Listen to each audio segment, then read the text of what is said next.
Stand up, New York Giants fans. One more time. Lighting's a little bit off because I had to push the light over there. But regardless, figured I'd go live for a little bit after the game. Obviously, it was on Bad Dog's stream calling it. I figured you guys would want to recap the game a bit. A lot of you guys don't always tune into the live streams and talk about it for an hour, hour and a half, however long the stream may go. Obviously, we're not going to go till 2 a.m.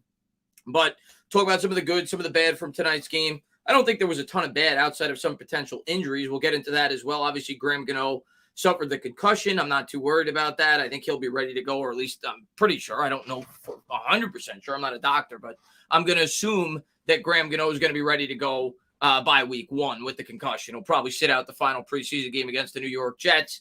Obviously, we had the scare with Kayvon Thibodeau. He looked all smiles, and I don't think that's going to be anything serious coming out of this game. So I don't view any of the injuries today as anything serious that's going to linger into the regular season. Of course, we had injury scares going in. 18 players did not suit up for this game. Once again, Kadarius Toney did not play. Obviously, we have a ton of injuries right throughout this roster, specifically on the interior portion of that offensive line. But we'll talk about some of the player performances throughout the stream. Like I said, I'm sure a lot of you guys will have some questions. But I liked a lot of what I saw today, albeit against a second unit, right? The Cincinnati Bengals didn't play their starters. We did.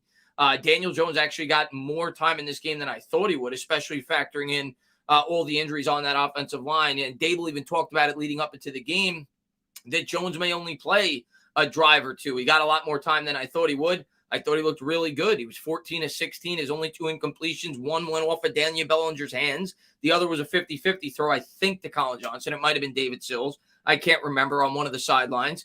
But, yeah, he played about as good as you could have hoped for.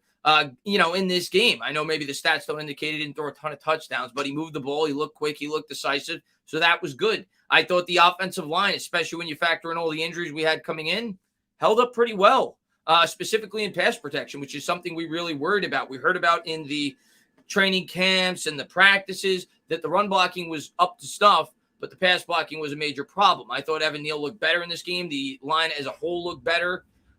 For sure. So I think those are some positives you could take out of the offense. The play calling, they opened it up a bit. You saw a hurry-up offense tonight, right? We didn't really see that last game. They tried to incorporate Wandale Robinson into the offense, get a little more creativity in that aspect. But, yeah, I thought the offense looked better tonight as a whole, and the defense looked pretty solid as well. Again, take it with a grain of salt. You're going up against backups. But we'll jump into all of it throughout the stream. We'll talk about some of the stats and what you guys have to think about tonight's game. Matt, man, thank you very much, man. He says, which receivers you keeping? And what's going on? Let me say hello to everybody, by the way. What's going on, Brian? What's going on, Sean? What's going on, Little Bulldozer? Formula Fitness in the chat, man. No Cap in the chat. Good to see you, Formula Fitness, man. Hope you're doing well, buddy. Joey Lutz, my man. What's going on, man? No Cap, you lack. I'm gonna shout you guys out because I try to at least shout you guys out, and then we'll get to some of the donations. Beach Bum, any update on KT? Nothing that I've heard. It was rainbows and butterflies. He seems like he's good to go. Some of the people in the chat said it did come out that it was not serious. So I don't think we have anything to worry about regarding Kayvon Thibodeau. Payback card in the chat. Trini in the chat. Jordan in the chat. Amazing guy in the chat. Thank you to everybody for all the support you guys always show. Always have so much fun on the channel. Had so much fun in the live stream tonight. Hopefully we have a lot more fun live streams throughout the season. But I appreciate all you guys for swinging by, Bad Dog's channel tonight. And I appreciate that, Formula Fitness. Yeah, I'm down 44 pounds. I was 248. I'm now 204, at least as of this morning. I cheated today. I didn't eat what I should have. But we'll see what I weigh tomorrow. But I'm down 44 pounds. Ultimate goal is 79 pounds. So we got a long way to go. Pablo, what's going on, man? Amazing guy. Michael, man. Sean D. Filippo, man. Thank you so much for popping in the stream. Thank you to everybody for being here. And Thomas, man, thank you for being a member for 20 months. 3 words, Davis frickin' Webb. All right, let's get to Davis Webb. I mean, that's got to be the main storyline out of the game. Obviously, I'm kidding, right? But Davis Webb, going into this game, you had a small portion of the fan base that was saying Tyrod Taylor's going to compete with Daniel Jones. Taylor should get first-team reps. After this game, I'm going to start a trend for everybody that was saying that Tyrod Taylor needs to start over Daniel Jones. Davis Webb needs to push for the quarterback 2 spot. I'm going to start that trend. Obviously, I'm kidding. I want Taylor to be the backup. Matt says, which receivers you keeping? Yeah, I mean, that's the golden question. And a lot of that's going to come down to whether or not Sterling Shepard's going to be ready to go week 1. It's at least trending that he probably won't be. So obviously the 3 guys are obvious with Golladay, with Wandale Robinson, and with Kadarius Toney. Those 3 are obvious. And then it gets interesting after that, right? I mean, CJ Board fumbled today on the kick return. He got hurt. I'm not too sure how serious that injury may or may not be. Richie James seemed to replace him in that aspect. So we'll see about him and whether or not he makes this team. But if you ask me, I'd like to see Richie James make the team. I think he brings some versatility at the wide receiver position. He could also return both punts and kicks. I could see him lining up on both the inside and the outside. So I'd like to see him make the team. I think Darius Slayton still stands a chance. He was hurt going into this game. A lot of it's going to come down to his salary, what the trade market may or may not be. But I'm rooting for Colin Johnson, man. And I've said that since I've been going to the practices. I want Colin Johnson to make this team. And he's only continued to impress. He's still young. He's tall. And he made another really nice catch tonight. It was kind of a ball that I won't say it was a bad throw by Jones, but it wasn't great. It was in traffic. Colin Johnson made a play on it, and that's what you want to see your receivers do. I don't think Sills is going to make it. I know he's going to be the talk after this game. I know Giants fans absolutely love Sills. He looked great tonight. Bachmann looked great tonight. And there's a good chance both those guys will be on the practice squad if they don't make the team, if they don't get picked up by somebody else. I don't expect them to make the team, but I do think Colin Johnson stands a pretty good chance to make this team, a lot more of a chance than I thought maybe a month or two ago. I think he stands a pretty good chance. He's looked good throughout practice. He said all the right things. So he's certainly a guy that I'm rooting for and a guy that I think really does stand a good chance to make this team, Matt. But thank you very much.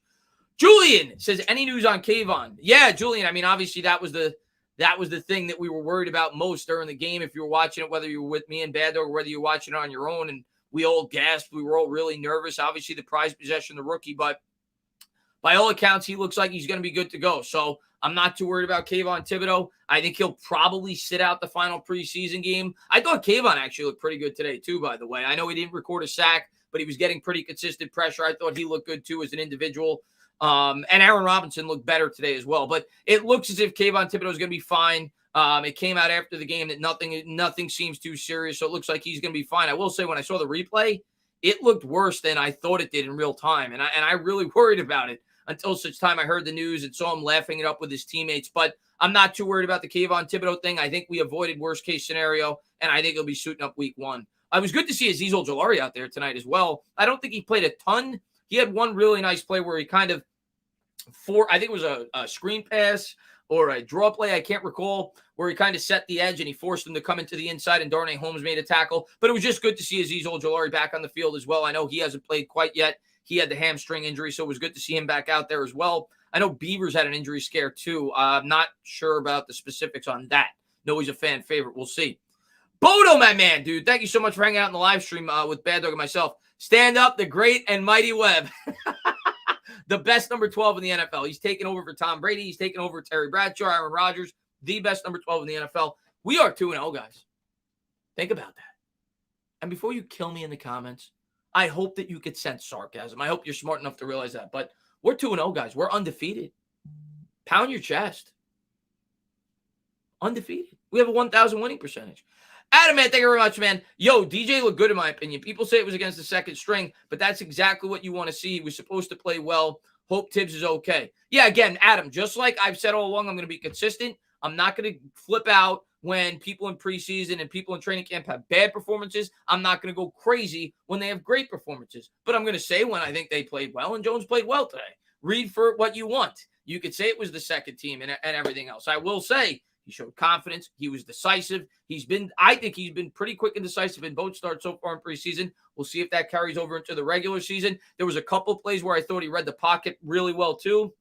And his best throw of the game by far was the one to Sills on the back shoulder pass for about 20 or 25 yards. He put it right on the money, and that was a great throw. It doesn't matter who was covering him there. That was put in the perfect spot, and it was a great catch by Sills as well. So, yeah, Jones had a really good performance tonight, and at least maybe it encourages some Giants fans that maybe he may grow into something this year and hopefully help us win some football games. We'll see. I think Tibbs is going to be fine, Adam. I do. That's what everybody said. I think he's going to be just fine. But Jones and the offense look good. I know they didn't score a ton of points, and I know some people who may not have watched the game are going to look back and they're going to say, oh, he threw an interception. That was on Daniel Bellinger. That hit Bellinger right in the midst, and I don't even want to say the name, but it was Evan Engram-esque.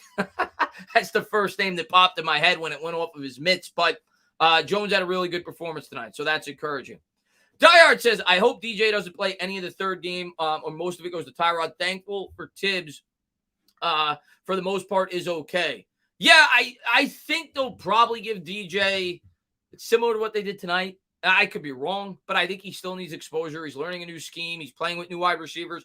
Hopefully, Tony could play a bit in the next game. He hasn't played yet in preseason. You kind of want to get him and Jones on a similar page in a new offense. I think he'll play, but I don't think he'll play more than he did tonight. I don't expect to see that. Hopefully, we start to get some of our line back for that game. I mean, did you guys see, for anybody that watched the game separately that wasn't in the stream, did you guys see what it was like with what's his name, the tackle that we picked up like last week or whatever it was? The names escaped me off the top of my head. He was playing center. He couldn't snap the ball to the quarterback. So I want to get some of our offensive linemen back and start to be able to really assess the interior portion of this offensive line. But overall, I thought the offensive line did a good job holding up tonight, factoring and everything. I thought it would be much uglier than it was. But I do think you'll see Jones next week. I don't think you'll see a ton of them, but you'll probably see similar today, like at least a quarter. But maybe I'm wrong. We'll see. Deep Dish, my man, he says, as exciting as a preseason game can get, DJ's fire. Hey, man, it's nice to win. It's nice to get a good taste of football in your mouth, and it was good to see that the offense looked respectable. Another guy that I should mention that I have not mentioned yet is Antonio Williams. He definitely stood out tonight. I think Antonio Williams is probably definitely making this team. I thought he was making the team before tonight, but this should only cement that further. And the Giants definitely have some pass-catching options coming out of the backfield. Williams showed that tonight. Obviously, we all know Barkley could catch along with Matt Breida. So they have some versatile pieces in the backfield. And, I thought Williams looked pretty good tonight, running the football, catching the football out of the backfield. It was a lot of fun tonight getting to see them. And Upstate Bernie, thank you so much, Sis. Thanks for making the preseason games bearable. I try my best, try to have fun with you guys, and looking forward to start calling regular season games, right? I love the regular season games. So really looking forward to that as well. But, just tried to make tonight fun. Said it's the last drive. I see people in the chat going crazy. You had people in the chat tonight screaming because the defense was giving up points to third-team defense. I'm like, all right, now I'm going to act like this actually means something down the stretch. Just tried to have fun with you guys. But we're 2-0, and Davis Webb is cooking. Jay Boogie, my man, he says, what's going on, Boogie? He says, what a great job by the O-line all night. We dodge a major one tonight with the – yeah, dude. Shout out to the chat. Blessings, health, and safety. Capital, stand up, stand up, stand up. My man, Jay Boogie, I got to have you on the channel via video chat. He is a legend in the YouTube community, huge Knicks fan. And, dude, yeah, man, you hit it on the head. I think the offensive line definitely needs to be pointed out tonight. Factoring in all the injuries, Evan Neal was a major – he's still a question mark. He's a rookie. I think he is going to struggle coming out of the gate. But Evan Neal played good.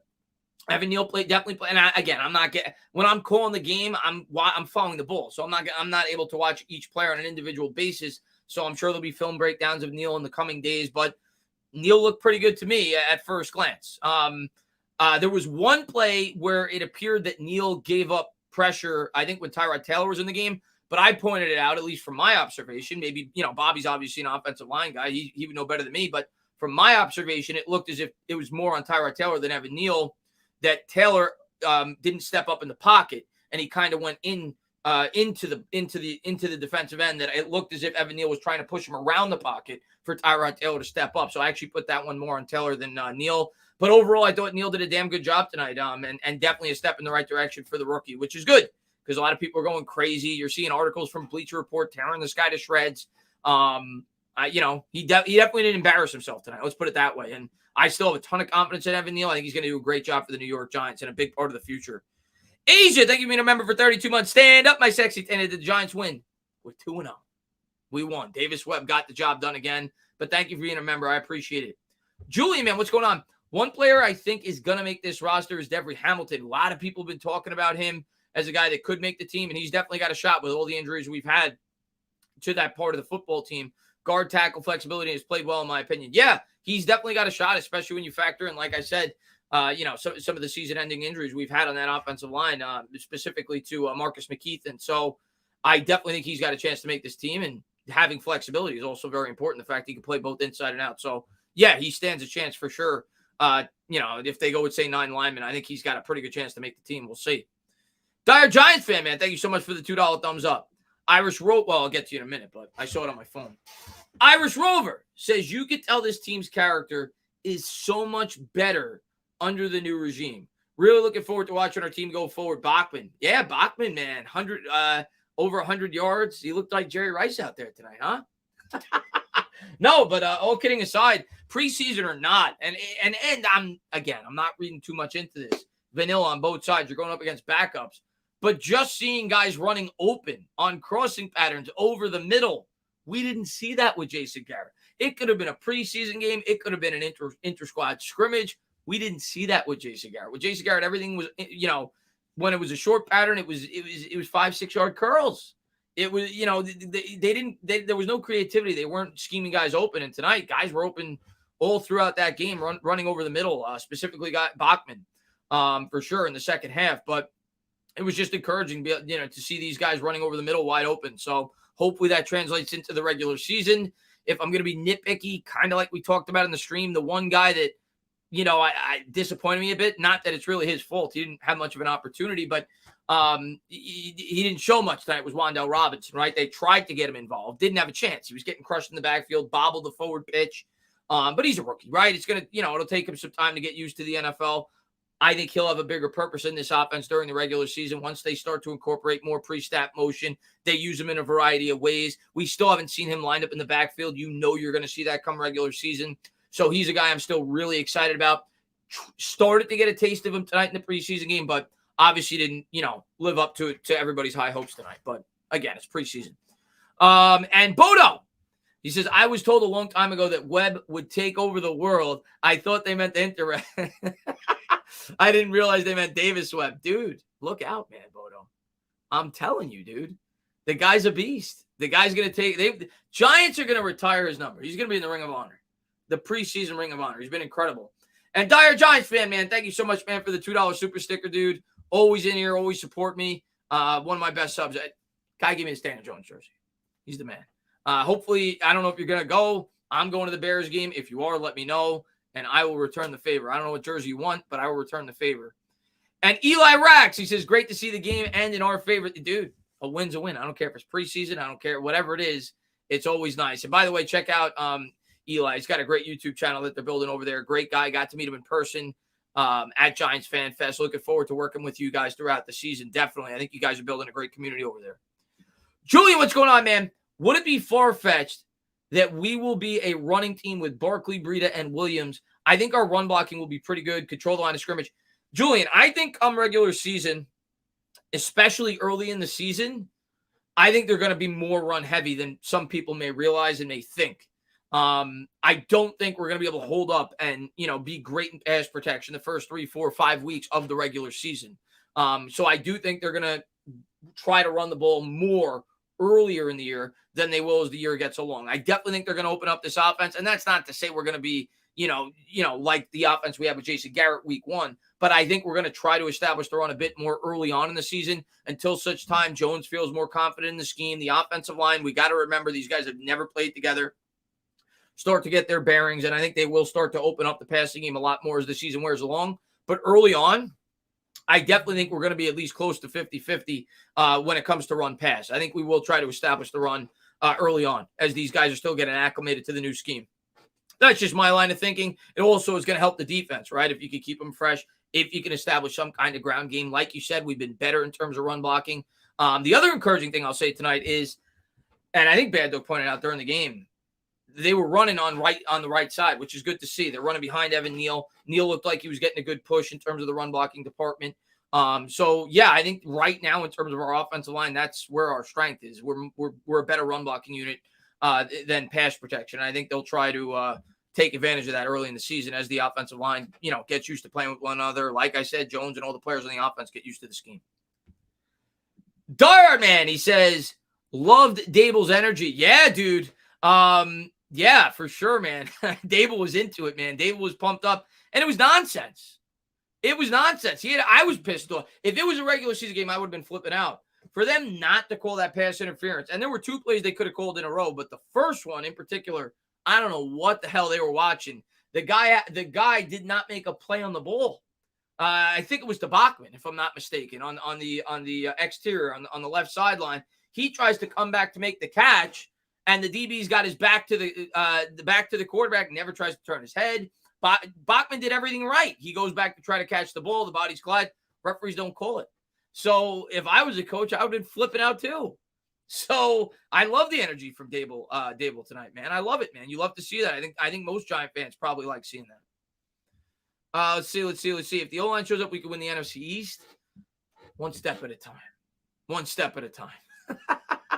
But it was fun tonight. It was fun. I should have made coffee, but it's too late to drink coffee. I usually like drinking coffee on these. Right on, New York Giants at the end. What's going on, Alvin? Alvin says, relax. Relax. Relax. Relax. Let's get through Tennessee first.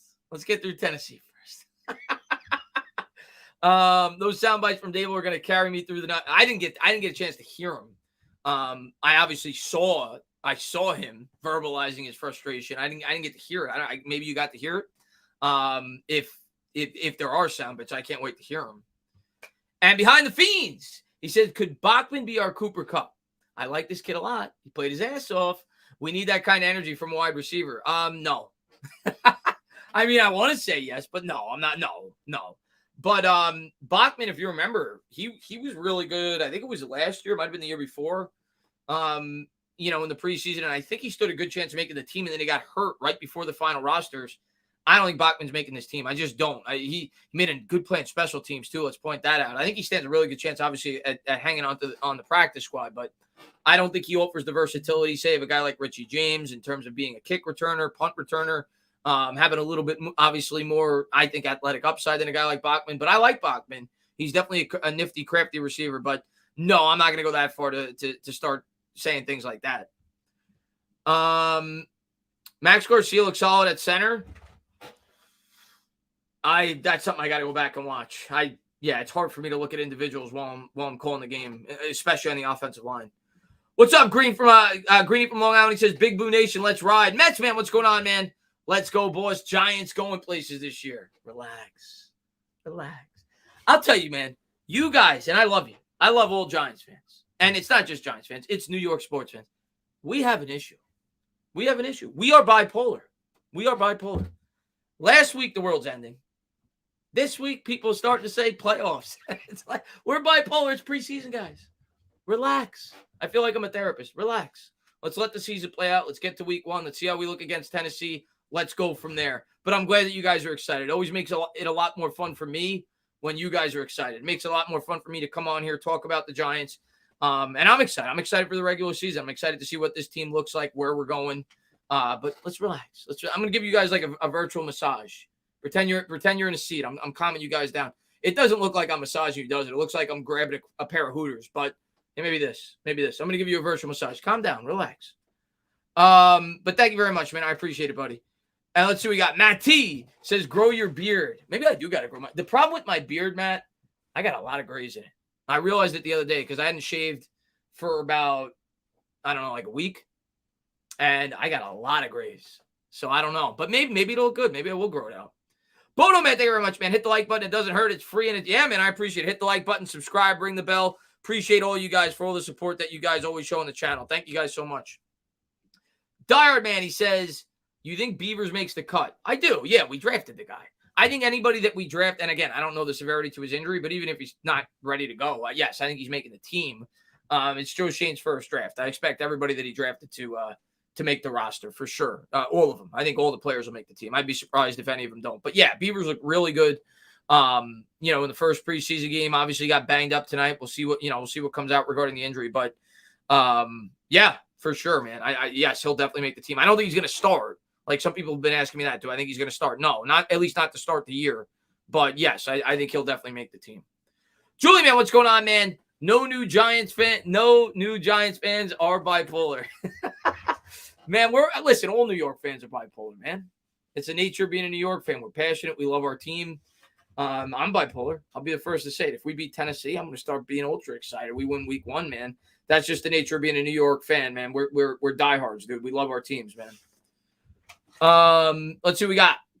Tony Gunk. He says, I'm excited and happy. Don't get me wrong, but I'm not ready to make any assumptions on our record. Because I agree, Tony. That's kind of what I'm trying to say, but I can't help but get excited when you guys get excited. But no, I agree. I'm nothing, again, good or bad. I'm trying to remain even keel when it comes to preseason or training camp, anything good or bad. I'm not going to go over the top in my frustration or my excitement. And even early on in the season, I think there's going to be an evaluation period, at least for me. I'm not going to tell anybody else how to evaluate the team. You want to jump all over the Giants after week 1 against Tennessee? You could do that. That's your opinion.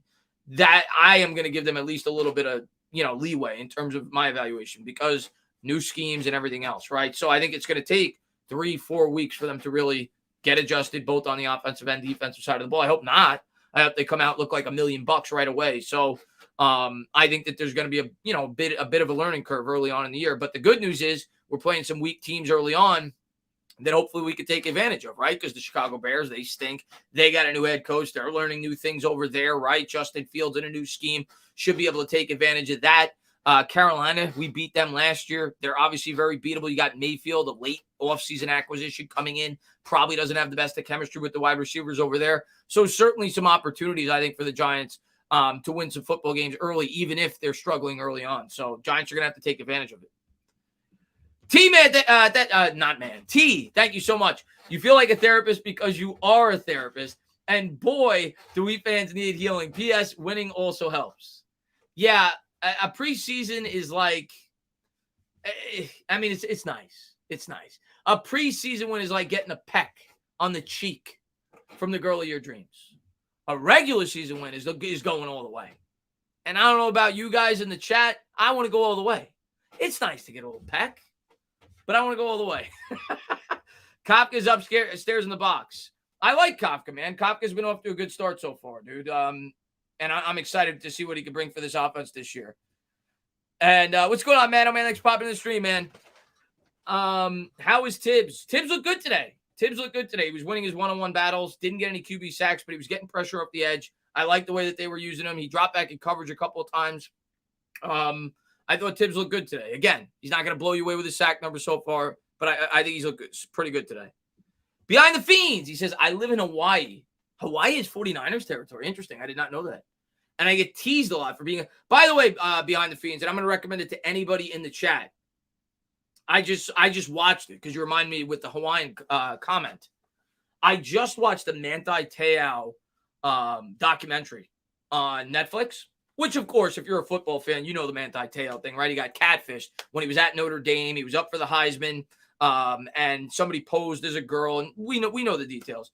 But the documentary was great. I highly recommend anybody watching it. It's a 2-part series. It's about 2 hours long. I watched it last night. It was really good, but you just reminded me with the Hawaiian comment.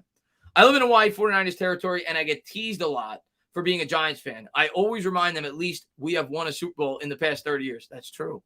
49ers have beaten us in terms of they have more, but yes, we have won the more recent Super Bowls. That is absolutely correct. Yeah, Manti Te'o came across as such a good dude, man. I felt so bad for him. Man. Giants going undefeated to the playoffs from your lips to God's ears, man. Did they give an update? Yeah, the Tibbs injury isn't anything serious. Don't read anything into it, Lester. I'm not a doctor, but don't read anything into it. It's not serious. I hope I'm not lying to you, but that's what everybody told me, and that's the way it looked on TV. They're saying, yeah, he's going to be fine. But, yeah, let's go over a couple of stats tonight. I know it's preseason. I'm not going to go crazy with it, but we'll go over a couple of stats, a couple of box scores. Even though this doesn't tell the whole story, Davis Webb looked great. 22 for 27, 204 yards, 2 touchdowns, 122 QB rating. If you just look at Jones's stats, you're going to say, oh, he wasn't that good. 14 to 16, he threw the pick. It was off of Bellinger's hands. If you watch the game, you know Jones played very well. 116 yards. Tyrod Taylor, 7 of 11, 37 yards. A lot of checkdowns. Made a couple of throws off target, but he's a backup. Looks fine for a backup. Huge upgrade over Mike Glennon. In terms of the running backs, Williams was the guy that stood out. I said it earlier. He had 5 carries, 26 yards. The Giants definitely focused a lot more in the passing game tonight, which is good. I think that's the thing we need to work on the most. But Williams was 5 for 26. Corbin did have the touchdown. Did have the most carries as well. 9 carries, but only had 27 yards, averaged 3 yards a carry. Jones had that one run for 5 yards. In the passing game, you had Bachmann for 11 for 122. Sills had probably the catch of the night on the back shoulder for 5 for 56. And I think 4 of those catches probably came on one drive. And Antonio Williams, the running back, was, like I said earlier, was heavily featured in the passing game, had 7 catches for 46 yards. Corbin as well had 4 catches. The Giants definitely seemed to use the running backs a bit out of the backfield in the passing game. Board got hurt. Should have talked about that. Don't know how serious that injury is going to be. I think it was on the play where he fumbled the kick return. In terms of the defensive standouts, individuals, Micah McFadden, leading tackler. He did have a couple of nice tackles. one or two behind the line of scrimmage that I noticed. Davidson actually got a couple of nice pressures up the middle. He got hurt. The rookie DJ Davidson, the defensive tackle, but it didn't seem too serious. He went off on his own power. Yeah, and like I said, in terms of the first unit, Jimenez looked good. The other guy that you got to point out because he struggled so much last week was Aaron Robinson. He looked a lot better tonight. He did. He looked a lot better. He wasn't getting picked on time and time again. They didn't go after him a ton. Actually, the one guy that I will say got burnt on one play was Dor Jackson, the guy that we're gonna, we need to have a really good year at the cornerback one position. It's one play, but he got burnt on one play and was fortunate that they just he overthrew the pass. Ronnie, he says we have to keep Bachmann, but that's the new guy now. That's going to be the guy that Giants fans are in love with. Is going to be Alec Bachmann. He had a great game tonight. He looked really good. It's preseason. I still don't think he's going to make the team. I definitely think they'll keep him on the practice squad, however, if he doesn't get cleaned by somebody else. But we'll see. Injuries happen at the position. Maybe he does crack it. But he looked good tonight. I like him. He works well over the middle for sure. Bodo, he says, yeah, being catfished is kind of like winning all your preseason games and thinking you're going to the Super Bowl, and then you have the rug pulled out. Oh, dude, definitely watch it, man. I felt so bad for Manti Te'o. Imagine this. This guy found out. So this guy, there was a guy that was pretending to be a woman who later became a transgender, became a female in real life, but not at the time. Is this whole time posing to be this girl that Manti Te'o fell in love with online. He finds out that his grandmother died, and she actually died. And then that same day, he gets hit with the news that his girlfriend, who he thought had leukemia, died, and it was a complete lie. I felt so bad for him. Let's see. Billy says, yeah, it was shocking to see DJ have time to let routes develop and hit the open man. Yeah, DJ looked good today, man. DJ looked good today. I thought he looked confident in the pocket. I thought he sensed the pressure well in a couple of plays for sure. So DJ definitely looked good today, man. He definitely looked good. Hopefully today will shut up. The Tyrod should start. Rob. I mean, I agree with you. I'm sick of hearing Tyrod should start. But let's be real. This is the same fan base, and I'm not knocking Giants fans. We all know that the common phrase, the most popular position on a football team is the backup quarterback, especially when you don't have full confidence in your starter. Like, it's not like we have Pat Mahomes or Josh Allen. I'm going to tell you right now, there's going to be a portion of this fan base. The second Daniel Jones farts, the second Daniel Jones throws an incompletion, the second Daniel Jones fumbles a football, that is going to call for Tyrod Taylor. For God's sakes, last year they were calling for Mike Glennon and Jake Fromm. So I'm going to tell you right now, it's going to happen. It doesn't matter. There's going to be a portion of this fan base that will not let up. It's going to happen. Let's see what we got. Daniel Jones go 30 for 35 touchdowns and people yeah. People already calling for Davis on Instagram. God help us. Yeah, the second DJ falls over his feet. Yeah. Hey Chris, did you see Evan Engram scoring a touchdown with Jacksonville? I didn't see it, but I heard about it. I heard that he caught a touchdown. Good for him, man. I got nothing against Evan Engram. I think Evan Engram, obviously I didn't want him back with the Giants, and he definitely. Evan Ingram's biggest problem, I've said this several times, at least in my opinion, he's a head case. I think he's got all the attributes in terms of being a receiver. He can't block, even though he did improve as a blocker during his time with the Giants, but still wasn't good. But he's got all the attributes. The guy is fast as hell. He's a good enough route runner for the position, especially when he's in a mismatch, which he's always going to be at the tight end spot. He's got, the run after the catch, blah, blah, blah, blah, blah. But his mistakes always seem to happen at the most inopportune times. And I think a lot of it had to do with his mental stability in the New York market. Not everybody could thrive here. Evan Engram, I could definitely see him having a big year with Jacksonville. Wouldn't be surprised at all. I got nothing against the guy. Everything that you heard was that the guy worked his ass off. He was a hard worker, seemed like a really good teammate. And, as much as I want him off the team, one thing I'll give him credit for, he had, not that I'm going to say he had it right. At the end of the day, you're getting paid millions of dollars. Fans pay your salary. They show up to the game. If they want to voice their displeasure, that comes with it.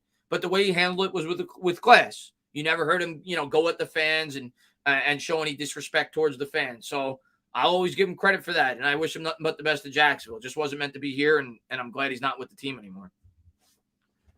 Let's see what we got. Just trying to catch up with the chat here. Chris, check out the most recent tweets and replies on my Twitter. I will try to after, Donovan. I'll try to after. Tana's on fire. Steve, I actually got to meet Steve at Giants. I think it was you, Steve, if I'm not mistaken. I got to meet you at FanFest, right? Not FanFest, training camp. You were a really good guy. I got to take a picture with you. Just wanted to shout you out. I saw you in the chat. Tana, drop the Discord link. If one of my mods, if they're in the Discord, could drop it, I appreciate it. I don't have the link on me. But yeah, anybody's always welcome to join the Discord. Always have a lot of fun in there. Let's see what we got here. I can't believe Bellinger had an Engram moment tonight. I can. It happens. Hopefully it doesn't happen like with Engram, where it happened, at the most crucial moments in the bowl game and cost us bowl games. But it's gonna happen, man. The one thing though that is a bit shocking, John, now that you bring it up and now that I'm thinking about it, that was the one thing outside of his blocking ability that Bellinger's known for. Bellinger, if I recall, maybe somebody in the chat could correct me on this. I'm pretty sure I remember this after we drafted him when I did some research into him. I don't think Bellinger dropped the ball his last 2 years at college. I could be wrong on that. So hopefully this is a one-off. Hopefully this isn't something that's reoccurring. But he's supposedly known to be a guy that has good hands. Of course, he wasn't pelleted with targets. The guy only had like 300 yards receiving or whatever it was.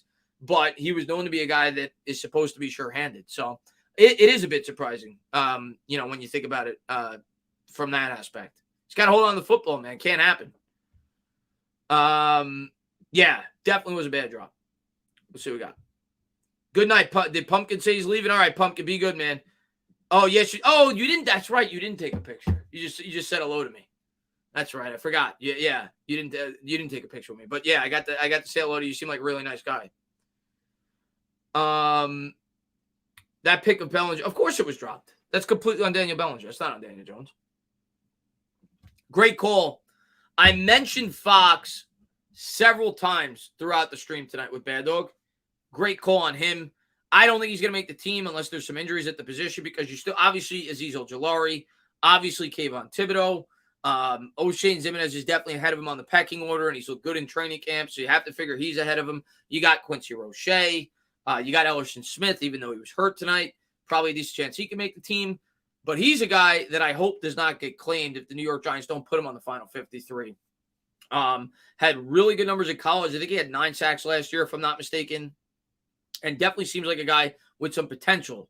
And a guy that you'd at least want to stash on the practice squad if nobody claims him. But yeah, he looked really good tonight.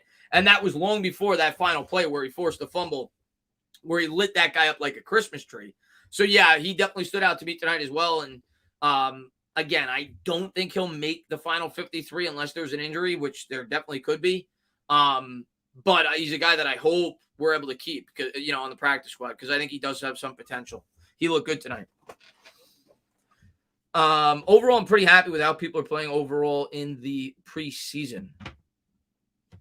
Yeah, I mean, the first game I was not. I hated what I saw at Aaron Robinson. But yeah, tonight, outside of the Bellinger drop, which I don't think is going to be a common occurrence, I'm hoping that's like a one-off and something that's we're not going to have to worry about too much. But outside of that, and again, against backups, much like last week, but there was nobody to me that really stood out tonight that I was like, oh my God, that guy was horrible in terms of like the guys that are supposed to be, impact players on this football team. I'm not talking about third and fourth string DBs and wide receivers, right? So yeah, tonight was definitely a much more pleasurable experience, in terms of being a Giants fan. Afghanistan says, Tana, what's going on, man? Let's see. Beavers may go to PUP, then Fox may take the 53-man. It's possible. It's possible. If he's hurt, obviously that's going to increase. Even though they play kind of different positions, even though they do use Beavers more than just as an inside linebacker. You did see Beavers line up on the defensive line a couple times tonight. He's definitely a more versatile type player. So maybe that does open a window for him. Of course, they could also scour the market, right? There may be we're just thinking about players that are currently on the Giants roster. This happens every year. When teams cut down to the final 53, there may be 3, 4, 5 players that interest the New York Giants that they bring on. And there may be a couple of players that right now you're like, he's definitely going to make the team, that don't end up making it, right? I could go back a couple of years ago. Giants fans were going bananas when Corey Coleman didn't make the final roster. They were going bananas. There's a couple of other players I can't think of off the top of my head when they didn't make the final roster. Russell, right? Alonzo Russell, I think that was his name. So it's going to happen. There's always going to be surprises. I'm sure the Giants are going to claim some guys off of other teams, specifically on the interior offensive line, maybe even the cornerback spot. Tana, what do you think about Ximines and Roche competition?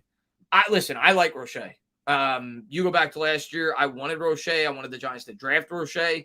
And I thought he was a third or fourth round talent. I even posted it on Twitter like a month before the draft. I was a fan of him. And then the Steelers drafted him and they cut him and the Giants snagged him. And I was thrilled. And I thought he played pretty well for the Giants last year. He had 2 sacks in limited time. I'm not saying he's an incredible player, but I like him. I'd like him to stick around. But, you got to be fair. Zimenez has looked good, right? Zimenez has looked good in the training camp and the practices. Seems to be ahead of Roche. Roche was getting, I think, the third team. Well, Zimenez was 2, but I think Zimenez was in before Roche tonight, but I could be wrong on that. But it seems, at least as of now, Zimenez is ahead of him on the depth chart. So we'll see. But I'm rooting for Roche. They both may make the team, though. They both definitely could make the team. Yeah, Alonzo Russell, man. He was like he was the training camp Romeo, or the guy that everybody loved. He was the guy that everybody loved, and everybody was flipping out when he didn't make the team. Thoughts on versus Baker Mayfield in his second start on the Panthers? Yeah, I kind of alluded to that earlier when I was talking about some of the advantages of the early portion of the New York Giants schedule, and that's one of them. I don't expect Baker Mayfield to come out there and light the world on fire. He barely has experience with these guys playing in this scheme. So yeah, I think that's a guy that hopefully we could take advantage of. Baker Mayfield doesn't scare me. But to be fair, neither did Teddy Bridgewater last year, and he carved up our defense week 1, right? So, and he was in a new scheme. So, we'll take it one game at a time. We'll see how it goes. But Baker Mayfield doesn't scare me. Baker Mayfield to me is average at best. He's an average starting quarterback. So, hopefully he's a guy we can take advantage of. But Carolina's got a good defense. I'm not overlooking them, but I definitely think it's a winnable game. Let's see. Bachmann gave you Cruz vibes tonight. I mean, he looked good. He looked good in the slot. I'm not going that crazy, but he looked good in the slot. Crazy said Fox looked good. He was getting a lot of. I agree. It wasn't, like I said, it wasn't just on that final play. There was at least 3 other plays tonight where Fox made a visible difference, whether it be setting the edge, whether it be creating pressure up the middle, off the. He was definitely heavily involved tonight. He definitely stood out to me long before that final play. Player Chris, what's good, homie? Danny Dimes did not impress at all against the BT. Greg, I know you don't like him, and I understand it. I know I'm wearing his jersey, but I don't think Daniel Jones is the long-term answer at the quarterback position for the New York Giants. But if you're going to constantly rag on the guy, you got to be fair when he plays good. Daniel Jones played good today. Daniel Jones, all right, Greg. Daniel Jones threw 16 balls tonight. He completed 14. His 2 incompletions, 1 was off Daniel Bellinger's hands, both hands in stride, which resulted in an interception. The other was a 50-50 ball on the sideline that was a play that you just give the wide receiver an opportunity to make a play, and he didn't come down with it. So, and he made a couple of really nice throws. Sure, a lot of the passing game was checking it down to the running back. I'm okay with that. They were second, third read throws. He scanned the field. I thought he showed good pocket awareness today. I think if you're going to constantly rag on Jones like this fan base does, and they call him crap and they hate him and they blah, blah, blah, blah, blah, when he plays good, you got to give him credit. He played good today. He looked good today, albeit against the second team, but he looked good. He looked good. It's okay to say a guy looked good. He looked good tonight. He looked good.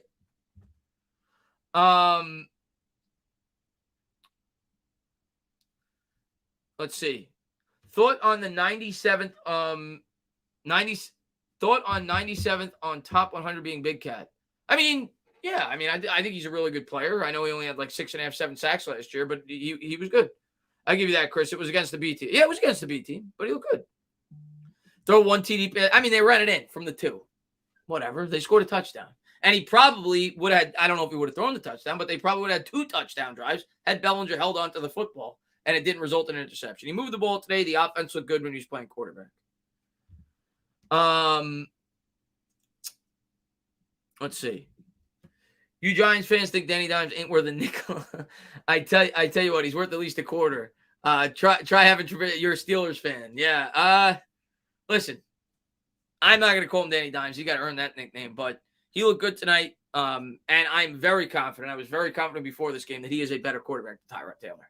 And tonight just reaffirms that. But he's the starter. He should be the starter. Julie, man, thank you very much, man. What's wrong with the quarterback taking what the defense gives him? We have running backs who can Listen, Julian, let's be real. What did Tyrod Taylor do last week when people were raving about him?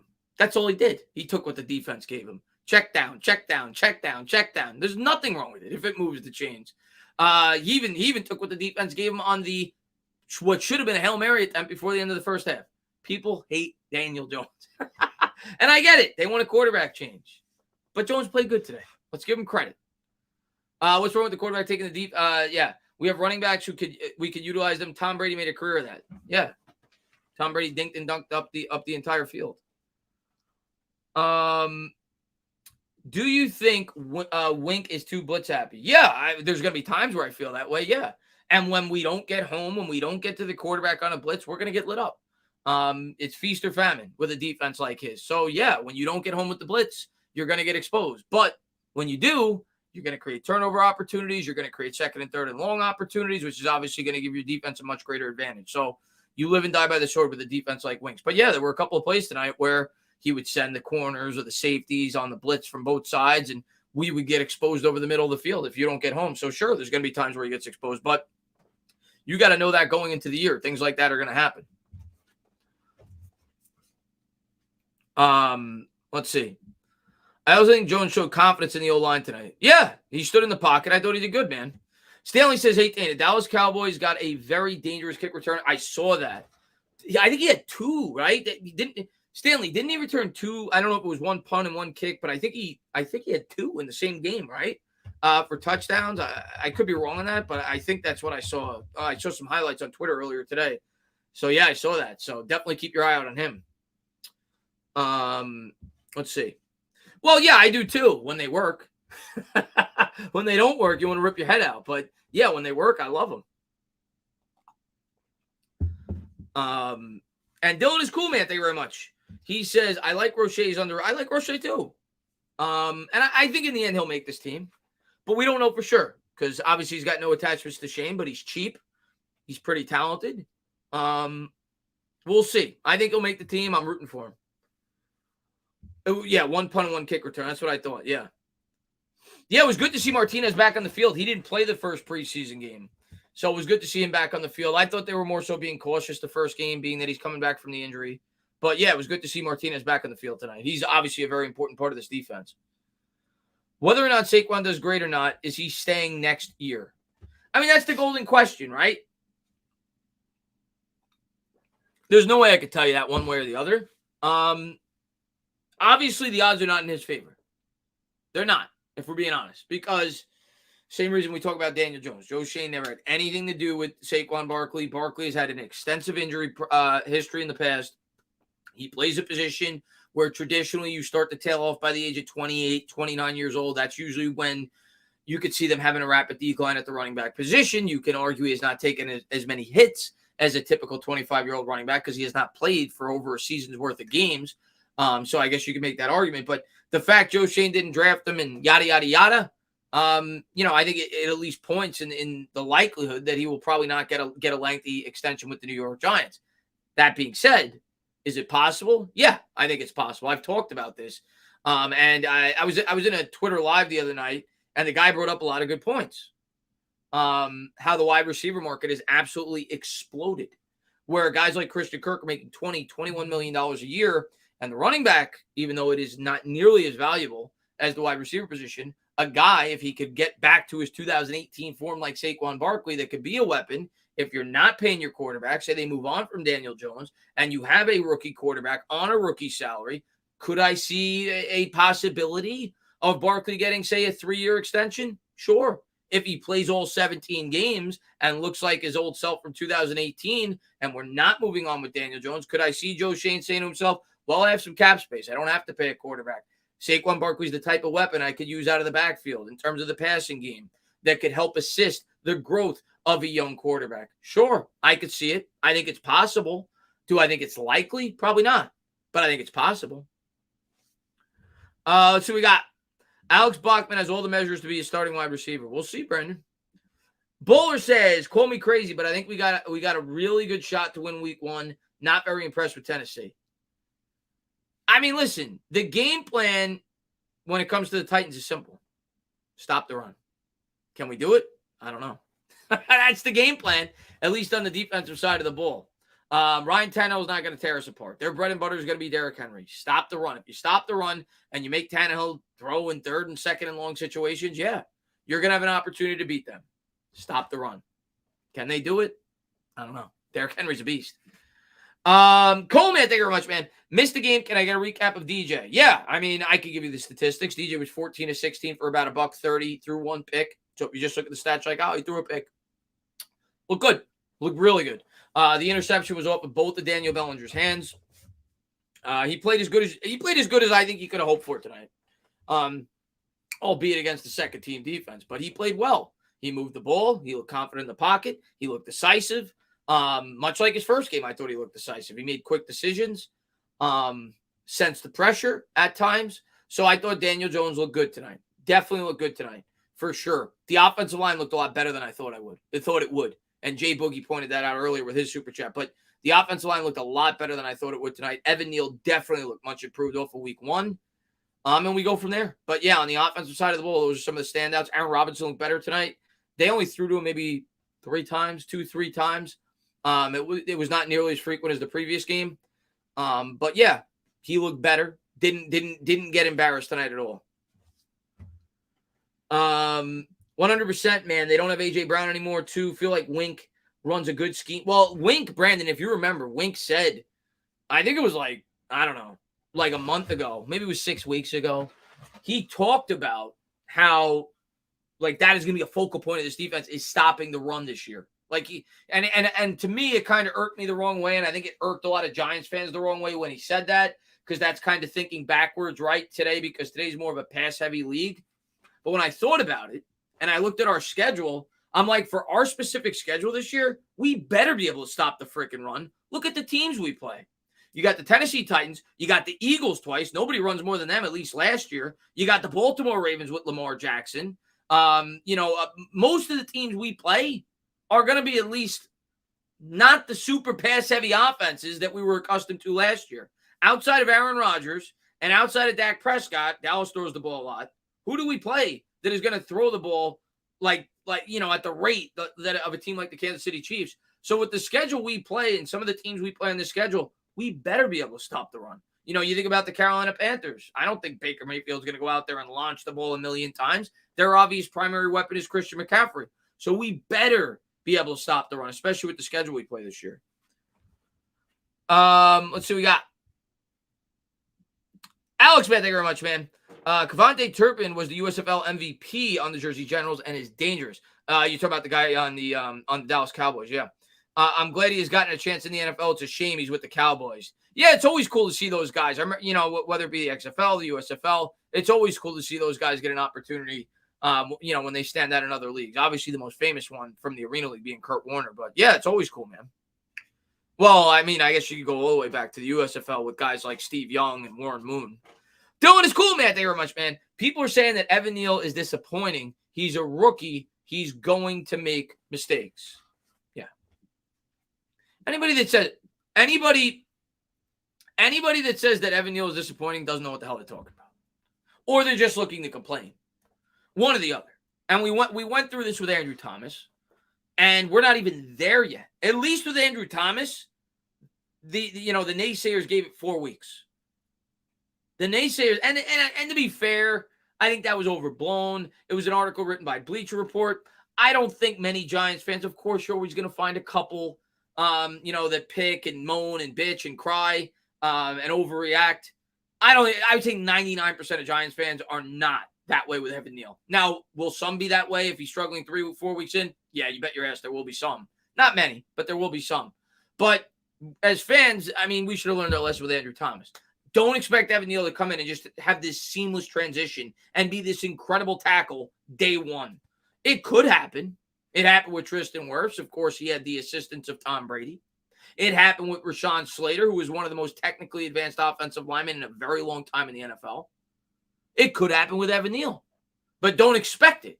Expect him to progressively get better over the course of the year. The tackle is one of the hardest positions to transition to from college to the pros. Quarterback, cornerback, tackle, in that order. Those are the 3 toughest positions to transition to into the NFL. So do I think Evan Neal could struggle for 4 or 5 weeks. Yeah, it's called growing pains. It's what rookies go through. He's going to be fine. The guy's an animal. Let's see. Bodo, my man. Thank you very much, man. I got to say one thing, Chris. I regret not joining your group earlier. Even though I'm a Steelers fan, you are eloquent, passionate, and smart about your team, and I respect. Man, thank you so much, man. Listen, Bodo, I'm not just saying this because you're a Steelers fan. I said it in the stream earlier. Every year I try to, and listen, I'm going to be dead wrong a lot of the times, right? I picked the Lions a couple of years ago. I looked like a freaking fool because Stafford had gotten hurt the previous year, and I thought Stafford coming back, maybe the Lions could surprise and win like 8 games. So I always try to pick like a team outside of my own that I could see doing a lot better than people think. And it's easy to pick like the Chargers. Like the Chargers are a Super Bowl contender. I try to pick a team that people think is going to win like 4 or 5 games going into the year, and I could see winning maybe 9. And the Steelers are that team for me. I think the Steelers could surprise some people this year.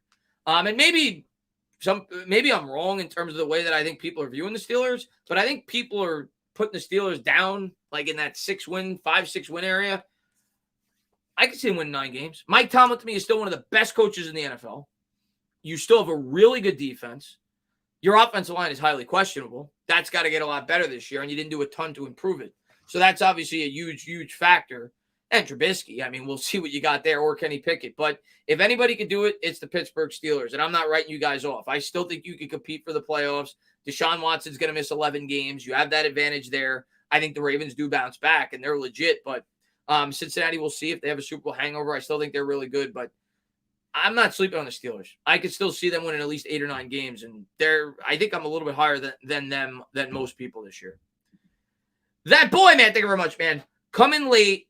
But thoughts on Kenny Golladay not getting 1 catch against backups? I mean, I'd like to see him get some targets. It's preseason. I'm not going to go crazy. I'm not going to go crazy about that, that he didn't get any targets. I'd like to see it. You want to see him get some experience and some practice with Daniel Jones, right? Especially in a new offense, especially due to the fact that he barely caught for over 500 yards last year. You want to see him try to be featured in the red zone. I was kind of hoping that they would do that there when they got inside the 5-yard line, right? Because I do think that's something that Daniel Jones needs to work on as well. If there's one throw, at least in the last couple of years, I'm trying to think back to his rookie year where he was much better in the red zone. I think he threw 12 touchdowns in the red zone and no picks in his rookie year. But if there was one area of the field where he has really struggled, it's been the red zone. And if there's been one throw that I think Daniel Jones has really struggled with over the last couple of years, it has been that, that fade, right? That 5-yard fade into the corner of the end zone. I think at times he was not in sync with Kenny Golladay with those throws last year. I was hoping they would try that throw in that spot because that's obviously something that Kenny Golladay could bring to the table. He's 6'4", a red zone threat, a guy that could go up and get it. So I was hoping that they would give him a look when they got in there. But I'm not going to read too much into it. I think they could very easily be taking it easy with Golladay. They know that he's a guy that's had injury histories and an injury history in the past. We'll see how he performs come regular season. I don't love the fit. I said that I think in my expectations video before the year started. I don't love Kenny Galladay's fit in this offense. I actually like this fit a lot better in the Garrett offense as opposed to this one. I think receivers like Tony and Wandale Robinson fit better for this specific type of offense. An offense where it's going to be multifaceted. There's going to be a lot of pre-snap motion. You think about the Kansas City Chiefs, not that I'm comparing any of our guys to him, but is there a Tyreek Hill in this offense? If there is a guy similar, it's going to be a guy like Tony. It's going to be a guy like Wandale Robinson. Galladay's more like what Sammy Watkins was for me with the Kansas City Chiefs offense. So we'll see how they use him. I'm excited to see how they try to use him in the offense this year. And obviously we need Kenny Golladay to take a big step up this year, and hopefully he does. But yeah, I mean, of course I would have liked to see him get a couple of targets and make some catches tonight. Should have just kept Eli another couple of years, am I right? Well, I mean, he retired.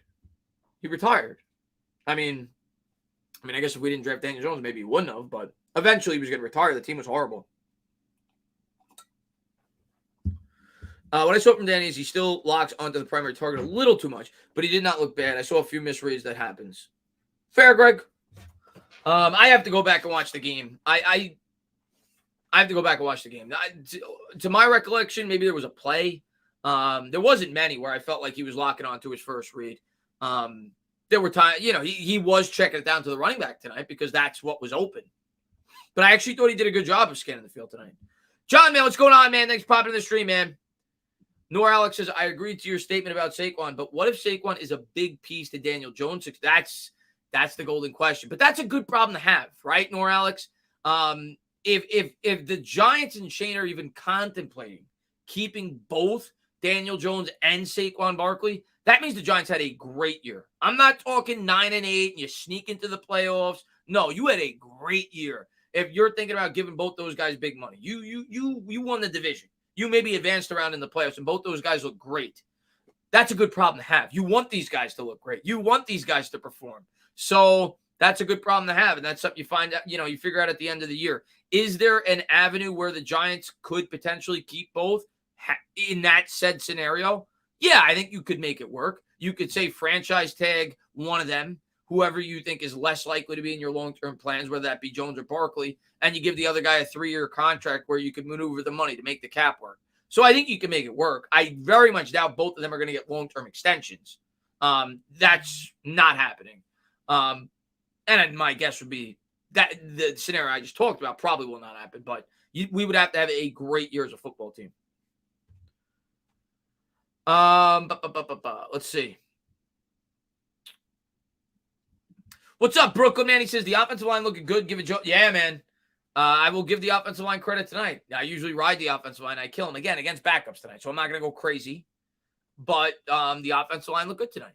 It definitely did. The offensive line looked good tonight. And I like that they worked in the pass protection more so than the run blocking, because that's what we need to work on the most, and they look good tonight. Rudy, man, good to see you, man. I saw you in Bad Dog Stream earlier. Rudy's the man. One of my first subscribers. Always got to give him a shout out. He says, was lurking all day, just showing my respect and appreciation for my favorite YouTuber. As you know, I'm a fanatic. I know you are, Rudy. Giants go to 500 this season. Book it. Well, we can't go 500 unless we tie because there's 17 games. But, Rudy, I love you. Last year, I think you said 10 wins. One of these years, you're going to be right, and hopefully it's this year. The NFL is crazy. The difference, I say it all the time, between 5 and 10 wins is a couple of bounces and staying healthy. If you want to think like Rudy, if you want to be optimistic, I love you guys for it. I want to think like that. I try to be as honest and unbiased as I can on this channel. But listen, why did the Eagles win 9 games last year? Do you guys think in the chat, do you guys honestly, with your heart, think going into last year the Eagles were a great football team and a good or an even okay football team? No. Why did the Eagles win 9 games last year? Reason number 1, they played arguably the softest schedule in the NFL. Giants play a very soft schedule this year. Reason number 2, name one key injury that they sustained all year. And if you can name one, you can't name a lot. They stayed basically completely healthy. So if the Giants get lucky and they stay healthy and they get some bounces, could they surprise? Sure. Am I going to predict it? No. Yeah, everybody thought the Eagles would be all for authentic. Absolutely. The difference between a 9-win team and a 5 or 6-win team is luck. For sure. You got to get some bounces to go your way, man. And yeah, authentic. Definitely going to get you on the channel this week. We got to figure out a day. Looking forward to that. Want to have you on maybe tomorrow, maybe the day after. I always like talking to you because you bring a different perspective. You're respectful. But definitely want to get you on the channel. I think people like listening to us when we talk. So definitely have you on the channel for one of these midday streams this week. And yeah, I mean, I don't know how anybody could pass DJ after tonight. The guy looked good. Let's not go crazy. Just like I tell you, authentic, when you start, not you specifically, but when Giants fans start killing Daniel Jones, let's not go crazy. It's preseason. It's training camp. Same thing. When he looks great, let's not go crazy the other way. But he looked really good tonight. I was impressed with Daniel Jones tonight. He looked really good tonight. Dylan, man, thank you very much, man. Imagine we sneak into the playoffs. I mean, it'd be great. I would love to sneak into the playoffs. I would love to be able to finally be on YouTube when the New York Giants have a good year. It'd be a lot of fun. Dire Giants fan. He says, hopefully this season carries you to 50 carry, Chris. You and I know, everyone knows what that means. 24 hours, authentic. Yeah, authentic is the man. And for sure, Dire. I promised you. I remember promised you. And I know I still hear your UFC stream. I will do one of those. Got to figure. I want to do like a really big one. When there's like a really big one, whether it be UFC, boxing, whatever, I will do one of those. I know I promised you that. I completely forgot about it. I saw you mention it in a comment a couple months ago, and I said he's absolutely right. So I got to do that, and we will do that on the channel at some point. And maybe I'll get somebody on who loves UFC to come on and talk about it, because that would be fun. But yeah, I promised you, man. I remember promised you. I will do one of those streams. Don't expect another one. I will do one. when I hit 50K. And Zule, man, thank you very much, man, for the $5 donation, man. I appreciate it, man. And Zule says, you the man, Chris. Can't wait for next week. Let's hope it don't rain much. Be good. Yeah, man, Zule, man. Thank you so much, man. I appreciate it, man. I didn't watch the fight. I'm not a huge UFC guy, but I did call a UFC stream because he asked me to do one in the past. I said I would do another one, and I'm definitely going to do one for him. But I watch it from time to time, but I'm not like a UFC enthusiast. I want to get more into it, though. Greg says, Chris, who will fold first, the Yankees or the Mets? I think both of them are going to make the playoffs. I think both of them are set up well to win their divisions. Here's what I'm going to say. And Yankee fans are going to hate hearing this. I know most of the people in here are Yankees fans because Giants and Yankees typically go together. But it's my honest opinion. I'm not picking either one to win the World Series because I think the Dodgers are the best team. But if you ask me, Chris, who's got a better chance to win the World Series this year, the Mets or the Yankees? Without hesitation, the Mets. I think the Mets have the better closer. I think the Mets have the much better starting pitching. I think the Mets probably have the better defense. Those things matter in the postseason. The Mets have the best closer in baseball this year, Edwin Diaz. It's not even really debatable. They probably have the best 1-2 punch in baseball with a healthy Jake DeGrom and Max Scherzer. I also think even though the Yankees put up more runs, they have more power, I think the Mets have a more balanced offense. So if you ask me which team has a better chance to win the World Series, I would say the Mets. However, if you ask me which team has a better chance to make the World Series, I might say the Yankees because the American League is soft outside of the Astros. The National League is much tougher. I think the Mets are the better team, but the Yankees may have the easier road to the World Series. So it's tough to answer. I hope both meet in the World Series. I would like nothing more than to get another Subway Series. MMA holes. He's a Mets fan, by the way, and he just said it. Let's go Mets. I didn't read the comment, but I remember that was kind of our common thing that we had together. And I remember one of my subscribers brought you onto my channel. I got to get you on, man. I when I do watch UFC, and I don't watch it often, like I was just saying, I don't know if you were just listening. The last time I watched UFC was maybe like 2 or 3 pay-per-views ago. And it was because I made a couple of bets. I was out with my friends at a bar. I made a couple of bets. I got home before it finished. I tuned into your live stream. You guys are awesome. You and I think it's your girlfriend or your wife. I'm not sure. You guys are hysterical. You guys are awesome. You guys got a great channel. And I would love to get you on for like a Mets. I actually plan on doing a Mets show. I talked to somebody I did a Mets channel with briefly. I plan on doing that like once a week, like doing a Mets show down the stretch for like the last 5 or 6 weeks of the regular season. I'd love to have you pop on, man. If you want to come on and talk Mets, I'd love to have you pop on, man. You got a great channel. You seem like a great guy. I know you're a diehard Mets fan. I'm assuming you have Twitter. If you do, I'll try to shoot you a message, but I'd love to have you come on, man. But you got a great channel over there. I love watching it. Diehard, man, thank you very much, man. I don't expect another. Gave the responsibility to Afghanistan. He'll tell you. Okay, yeah, but no, you're going to get one. You're going to get one, dude. I promise. Rico, man, thank you very much, man, for the $2 donation. I appreciate it, man. Let's see. The last UFC you called live was Usman Covington. Yeah, I'm going to try to do one. I promise you guys I would do one. I don't know it like MMA holes does, but I'll try my best. We're going to, Chris, that's the plan. I talked to Mage, so I'm assuming you watch that channel. I talked to Mage. He's coming on my channel. We're going to do that show. Try to do it once a week. Try to do a live Mets show for like an hour and a half. Stream, talk about some of the recent events. So that's going to be on the channel. Maybe we'll do it after the Subway Series because that'll be interesting to talk about the remaining schedule. But I plan on doing that at least once a week, leading into the playoffs and everything else.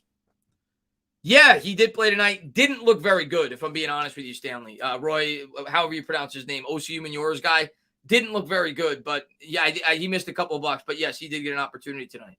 But he's not making the team. He's a guy that's going to be stuck on the practice squad that could develop, right? He's got the measurables.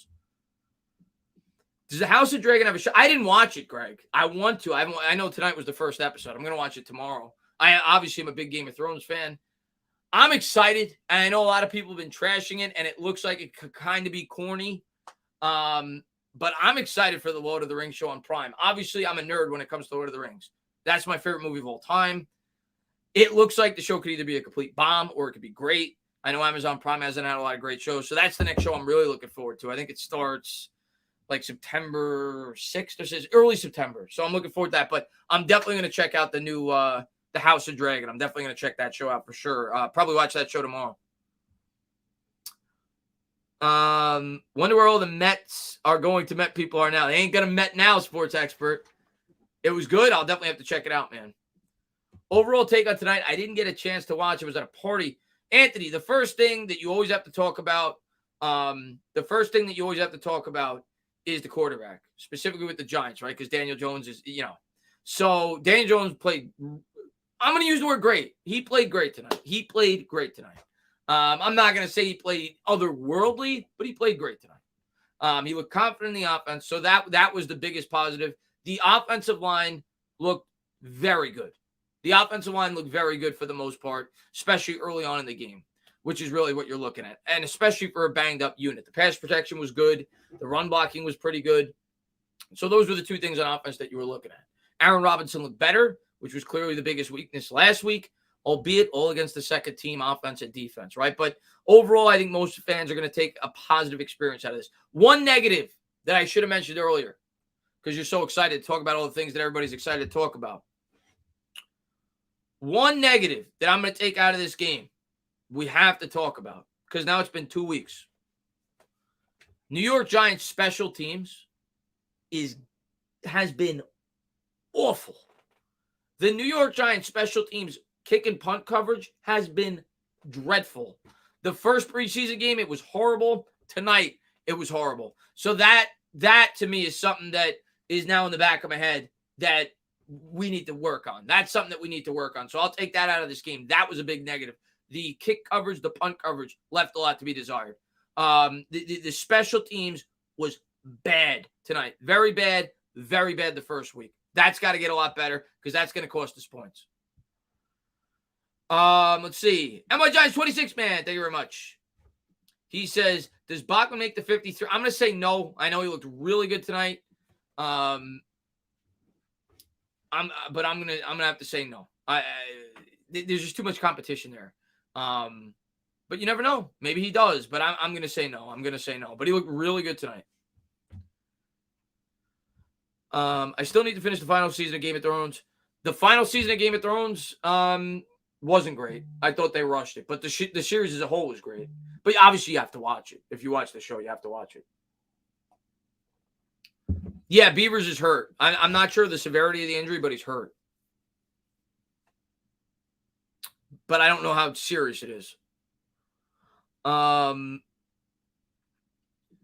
special teams coach is trash. He was supposed. I mean, what's his name? Why does the name escape me off the top of my head? Somebody's gonna say in the chat. But he was actually really good.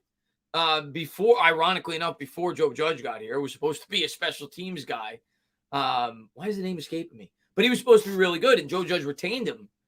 And yeah, the special teams has been a complete letdown the last couple of years. And so far, there you go, Magahi, however it's pronounced. Yeah, he's Thomas, right, or whatever. He's been a complete the unit as a whole has been a complete letdown the last couple of years. Rico, man, thank you very much. He says, "You think we'll win more than 8 games this year?" I've predicted 7, so I'm not gonna change that opinion based off a couple of preseason games. So I've predicted 7. My main reason being is the schedule. And I think the schedule's soft. So I don't think we could get as hurt as we did last year. I think we could definitely have injuries because we always do, but I think we'll stay healthier than we did last year. And if Jones were to go down, Tyrod Taylor's not going to embarrass the football team. I think he could beat weak football teams. I'll say that. I don't think he's beating the Packers or the Ravens or even probably the Eagles, but I think he could beat weak football teams, which is a higher ceiling than what Mike Glennon was. So I have said 7. I could see 6. I could see 8. I think my floor is 5. Like, that's worst case scenario this year for all the reasons I stated. The schedule's much softer. We have a much better backup quarterback if Jones gets hurt. I think my floor is 5. I think my ceiling's like 10, but that's if everything breaks right. That's if Jones turns into a really good quarterback, right? That's the most important factor. And obviously there's factors around him that need to come into fruition for that to happen. But like the offensive line, like the scheme, like players staying healthy.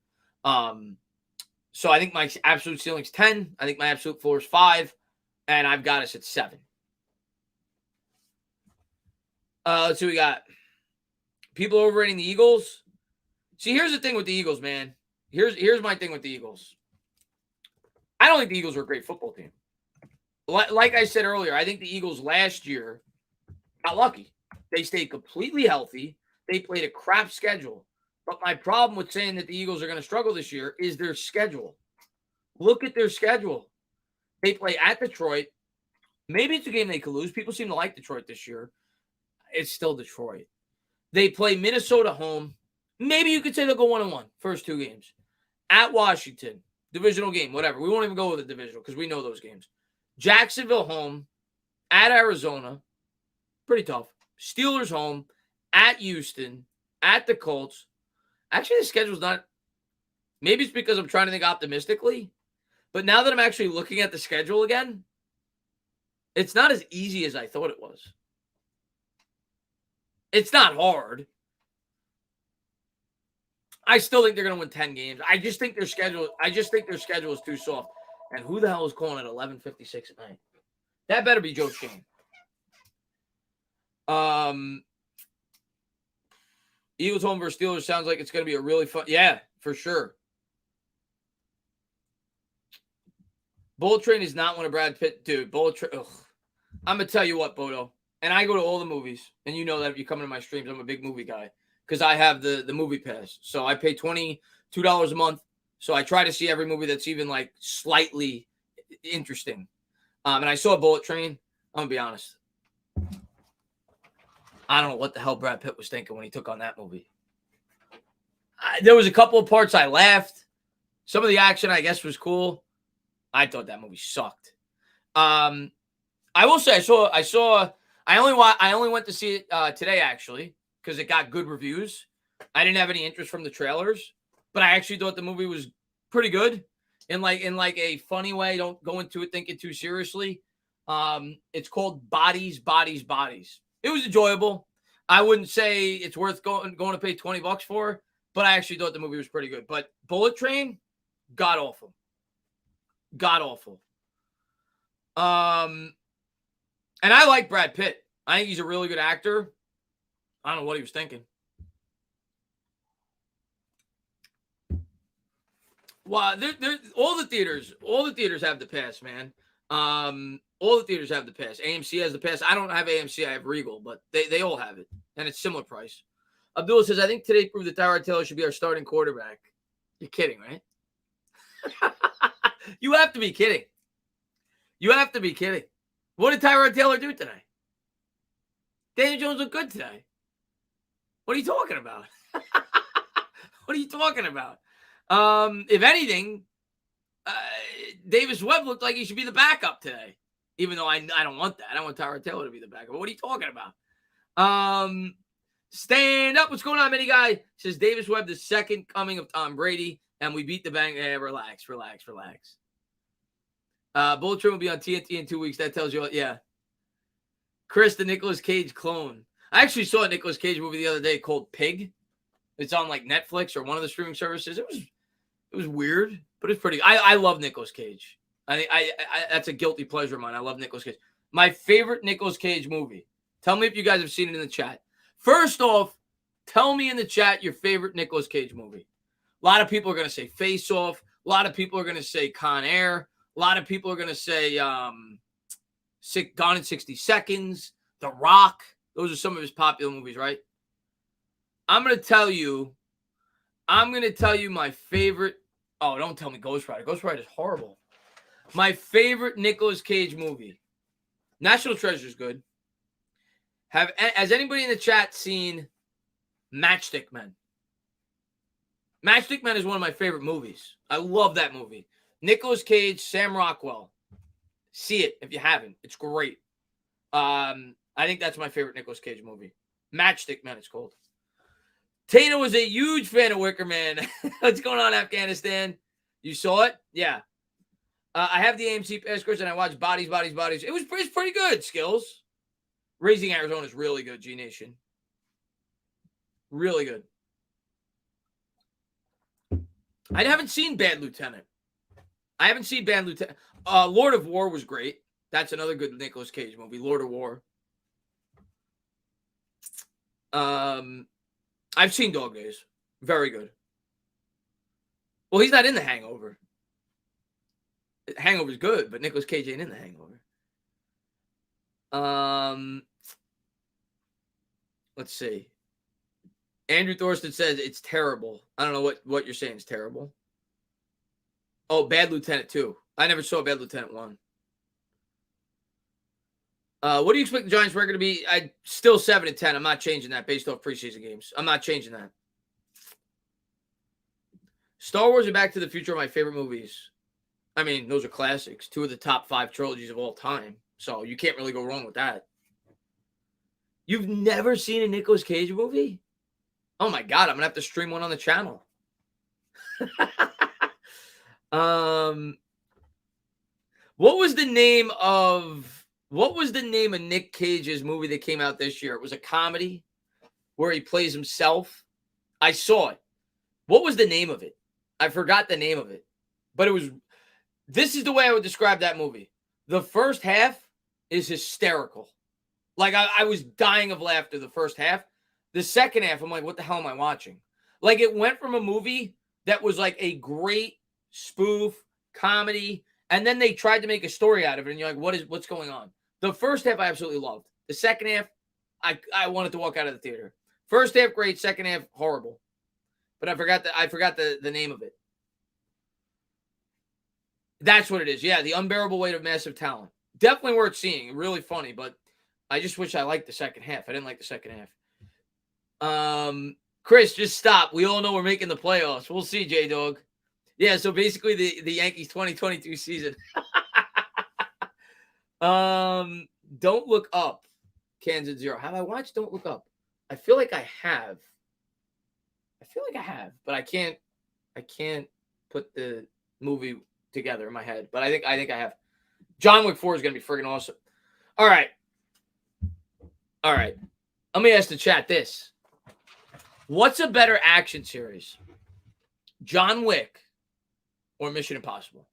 Because I think those are like the 2 greatest action series of all time. I really do. I think they're both like near perfect. What are you guys going with? John Wick or Mission Impossible? John Wick is awesome. The first one was really good, and then the last 2 were just like perfect. I love both of them. You got John Wick's in the chat. You got Mission Impossible. Russell likes Born Identity. John Wick is awesome, man. And I don't even think Keanu Reeves is a great actor, but I love everything the guy does, except for the new Matrix. He shouldn't have made that. Born is really good, for sure. I can't choose. I love them both. 8mm was a good Cage movie, Blue Collar.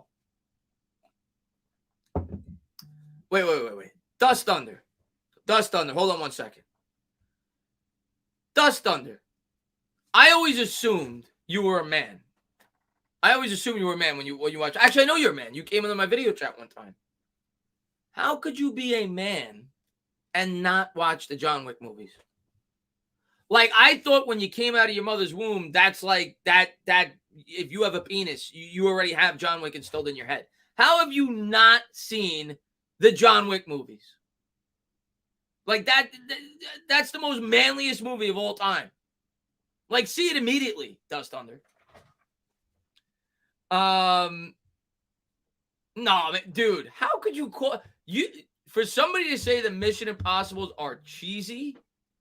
You have not seen the latest Mission Impossibles. The last 4 Mission Impossibles are amazing. The last 2 specifically. But I can understand the early ones you thought were cheesy. I've seen The Raid. I haven't seen The Raid 2. I've seen The Raid. I'm just messing with you, man. But you have to see John Wick. What am I thought? That's like a Giants fan not knowing Phil Simms. Exactly. The first Matrix is awesome. I keep forgetting my wrench is got. Dude, how do you not have a wrench, Joe Lutz? Hold on one second. Joe Lutz needs a wrench. Joe Lutz he's one of my original subscribers. Ethan, I actually thought I actually thought the new James Bond was good. I think a lot of people. I'm not a big James Bond guy, to be honest with you. For me, James Bond is either great or I don't want to watch it. Like, there's no in between for me. Some of them I like Casino Royale was great. And I actually really liked this last one. I feel like people I talked to didn't. I thought this last one was really good. Casino Royale is still my favorite, but this last one was really good. Bodo Man, thank you very much, man. He says Cage, Mandy, Kurt Russell, Bone, Tomahawk. Okay. Kirk Russell, I can watch anything that Kirk Russell's in. He's another great actor. But Bodo Man, thank you so much, man. I appreciate it, dude. Jolette says, stand up. Make sure to like and subscribe, man. I appreciate it, man. Yes, lost my taste for James Bond in my teens. Yeah, I'm not a huge James Bond guy. Definitely recommend Casino Royale if you haven't seen it. And I thought the last one was really good, but the other ones, I'm not too in love with, honestly. Ocean's 12 is good for sure. Well, Ocean's 11 is the original. That's good too. Keanu has a movie in the works based on a comic book character he created called. Oh, I did not see that. Chris, can we have a movie night? Yeah, I actually have a movie channel that I probably should upload to.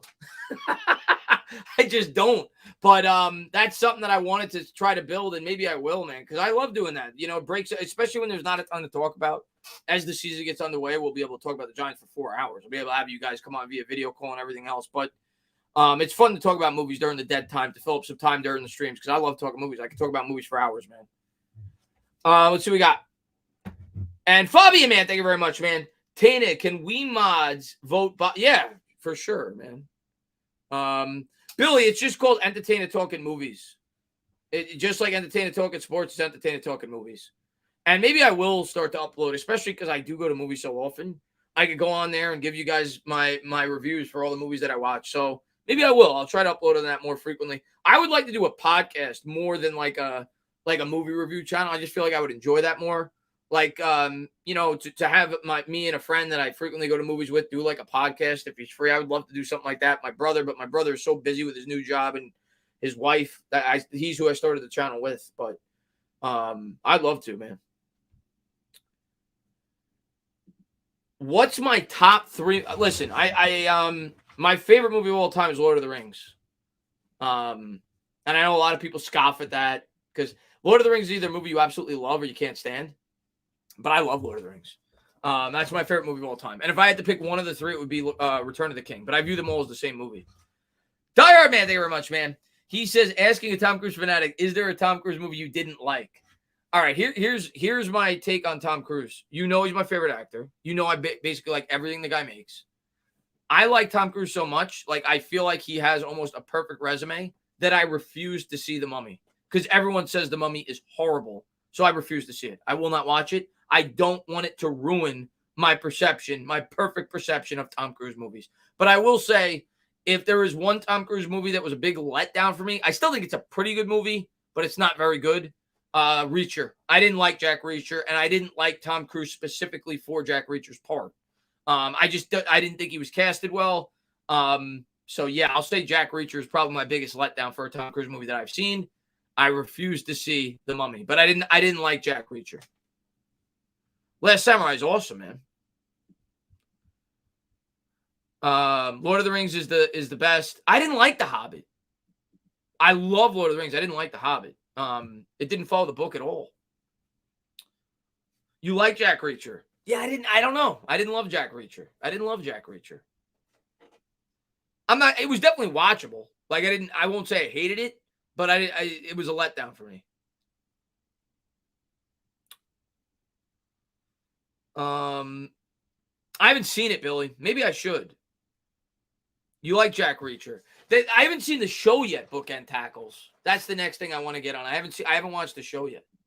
I'm gonna go to bed, have school tomorrow night, and it was awesome watching. I appreciate you for tuning in, man, and I'm looking forward to being able to talk Giants with you guys a lot more as the season gets underway. All right, listen. I'm gonna give you guys my take right now on Marvel. Maybe because I know Marvel, especially with like the younger generation, and listen, I like Marvel. I watch all the Marvel movies. I'm done with Marvel. Like, I'm not when I say I'm done with Marvel, I'm still going to see them. Like, I see every big movie. But I don't get excited about Marvel anymore. Marvel, to me, has lost its flair. It's lost its flair. This new era of Marvel where you can die and you could come back. Like, no. I cannot remember. And I love the new Spider-Man. The new Spider-Man was great. Okay? The No Way Home, although I still haven't seen it a second time, I feel like when I lose the aura of the fan fixation of seeing all the Spider-Mans at once, that I may not like it quite as much as I thought I did the first time. But I definitely love the new Spider-Man. And I actually love the Spider-Man series. All of them. All three of them. With Tom Holland, I think it's great. But Marvel as a whole recently, nah. I don't know. It's wearing off on me, man. It's wearing off on me. I don't love it. I don't love the direction of the new Marvel, man. And Matt T, man, thank you very much. Nightcrawler. Dude, I could talk movies with you for hours. You know your movies. You saw Nightcrawler. Nightcrawler was great. Jake Gyllenhaal. Jake Gyllenhaal in Nightcrawler is creepy as F. He is awesome in that movie. So basically what Nightcrawler is about, I'm not going to ruin the movie in case nobody, you haven't seen it before, but it's basically about a psychopath that goes around videotaping people. Well, I'm not going to ruin it, but Jake Gyllenhaal in that movie is awesome. That's probably his best acting job. I didn't see Brokeback Mountain. Excuse me if that's his best acting job, but I love that movie. Yeah, I'll definitely see that. Ezra, I actually read that the new Spider-Man is going to come out in theaters, limited. And I may go back to the theaters and see it again. I think it's September. Hey, Chris, what's your thoughts on Avengers? I mean, Avengers was great. The second one I could do without, but overall, Avengers is great. Jalen says, Chris, man, no way to Giants games. Coming to theaters this Friday. Let's go. Yeah, I did see Black Phone. Call me crazy, Obi. I didn't like it. Black Phone to me was a big letdown. I saw the reviews. I thought the mask looked creepy as hell. I love Ethan Hawke. I thought the story looked cool from the trailer. I thought the child actors were awful. There was not enough backstory with Ethan Hawke's character. And the story just didn't gel for me. There was no real twist. Like, I didn't get it. I didn't get why people love Black Mask. Or Black Phone, whatever it's called. The only my take on Black Phone after I saw it was the only reason this was as hyped as it was is because Ethan Hawke looked cool in a mask. Like, I didn't get it. Maybe I'm wrong. I didn't get it. Yeah, the new Batman was awesome.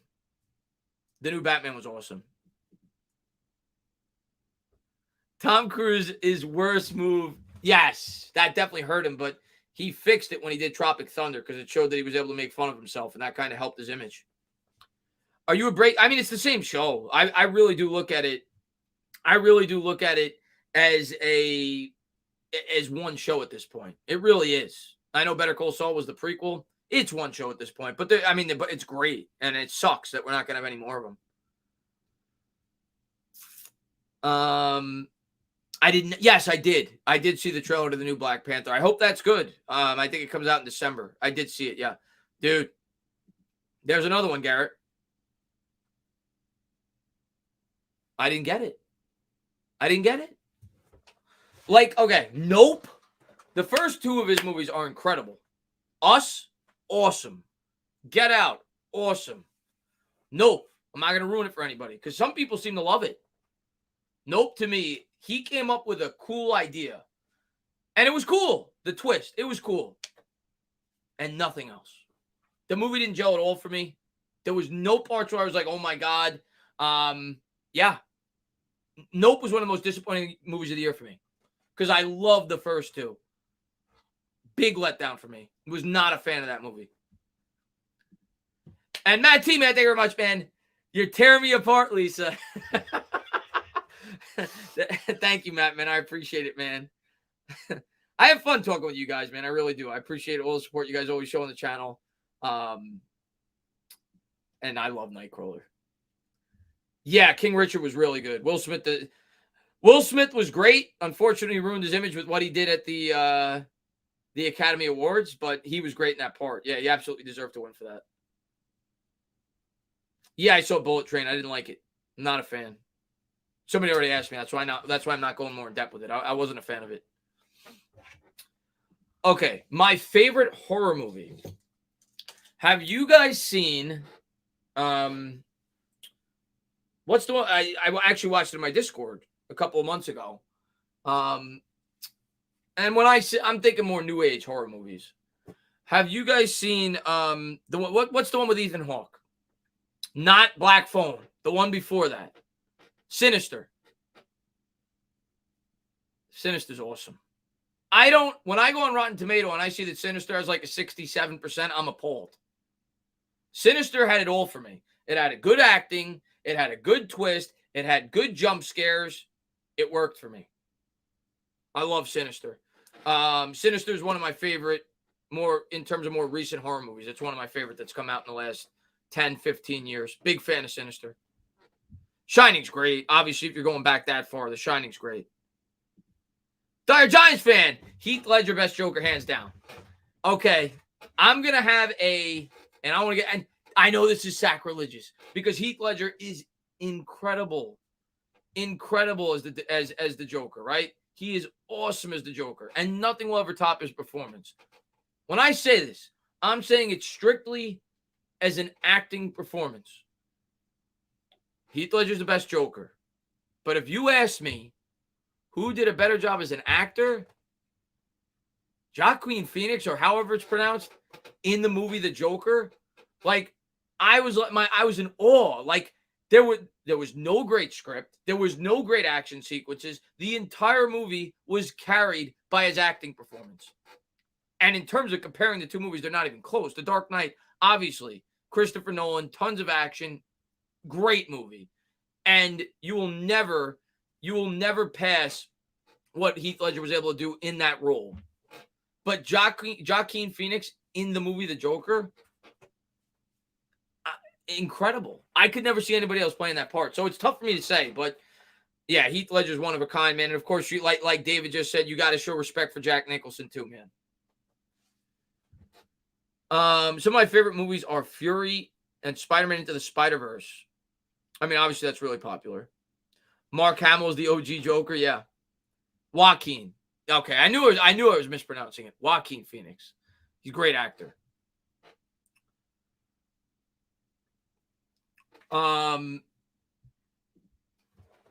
Heath Ledger is the best Joker, but the way I imagine the Joker is Mark Hamill in the back. Yeah. Matt T, man, thank you very much. Watch The Room tonight. Call me in the morning. Yeah, Sinister's awesome, man. Dude, I should do a movie stream like during the dead time. Obviously, now the football's heating up. That's what I should do. We should do this during like the dead time and then start to shuffle people over into my movie channel. I should do like a movie stream during the dead season rather than like you see a lot of YouTubers do like Madden streams, and I don't play Madden. It'd be cool to do like a movie stream once a week during the dead time. Right now the football's heating up, no, but Jay Norris, man, thank you very much, man. Spider-Man No Way Home, greatest superhero movie ever. Almost every scene made me cry of joy and happiness. I ain't gonna go that far. I loved it. It's my favorite superhero movie that's come out in a while. I ain't gonna go that far. But it definitely had a lot of fan service. It was kind of like Ghostbusters for me. And I grew up in love with Ghostbusters. That's my favorite movie as a kid growing up. I loved the TV show as a kid, the cartoon. Logan, dude, Billy. Logan's my favorite superhero movie of all time. That's my favorite superhero movie of all time. But let me get back to Spider-Man, then we're going to talk about Logan. So it had the fan service. It was much like Ghostbusters for me. Like when I saw the new Ghostbusters, that's what the new Ghostbusters should have been the first time around when they did it with Melissa McCarthy and they completely bombed it. The new one was great. And I felt the same thing with the Spider-Man. But in terms of it being like an all-time great movie, I feel like after you've seen it a couple times, I don't know if I'd appreciate it quite as much. But it was great. It was everything I wanted it to be. The new Spider-Man was great. In terms of it being like an all-time great movie, I'm not going to go that far. As far as Logan, dude, Logan, like we talk about what the problems are, at least in my opinion, with Marvel movies today. Marvel movies should be more like Logan. That's what I want my Marvel movies to be. That movie didn't give a crap about the rating. It was gory as hell. The story was great. The acting was great. Logan is one of the few superhero or Marvel movies that I left saying to myself, that could have been about anything, and it would have been an incredible movie. It didn't need to be a Marvel movie for it to be a great movie. And same thing with the Batman series with Christopher Nolan. Same thing. But Logan blew me away the first time I saw it. Logan is my favorite superhero movie of all time. And I thought it should have been nominated for Best Picture. That's how good I thought it was. I thought it was great. Let's see. Bodo, man, thank you very much. Have you seen the Harley Quinn anime? I have not. I have not seen that. I did see the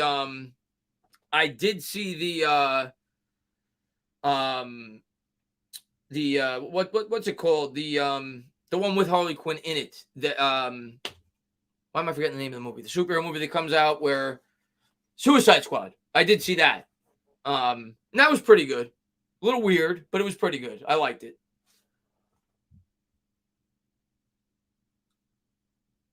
Really? You didn't like Logan? Interesting. I loved it.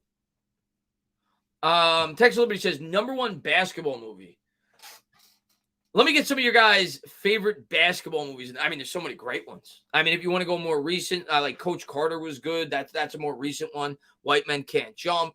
Obviously, Hoosiers if you're going classic. I mean, I think I got to go Hoosiers. Like, that's one of the greatest sports movies of all time. Like the famous scene where they go into the gym and he breaks out the measuring tape and he measures the length of the court. He measures the length of the hoop. Like that movie, I think I got to go Hoosiers. Hoop Dreams is great. What's the one with Ray Allen and Denzel Washington? He Got Game. That's good. Spike Lee. That's really good. Glory Road is great. Glory Road is blue chips Shaquille O'Neal. I mean, come on. No, but Glory Road is such a great story. It was about the first all-black basketball team in college basketball. Texas Southern, I think it was. I forgot the name of the college, but it was like a small school, and they knew in order for them to compete, they went out there and they recruited an all-black basketball team, and they ended up winning the national championship. They beat Kentucky. Glory Road is a great true story. Really good movie, but I'm not putting it above Hoosiers. I got to go Hoosiers. Jay Norris, man. Thank you very much, man. He says, remember the Titans' best. Ooh.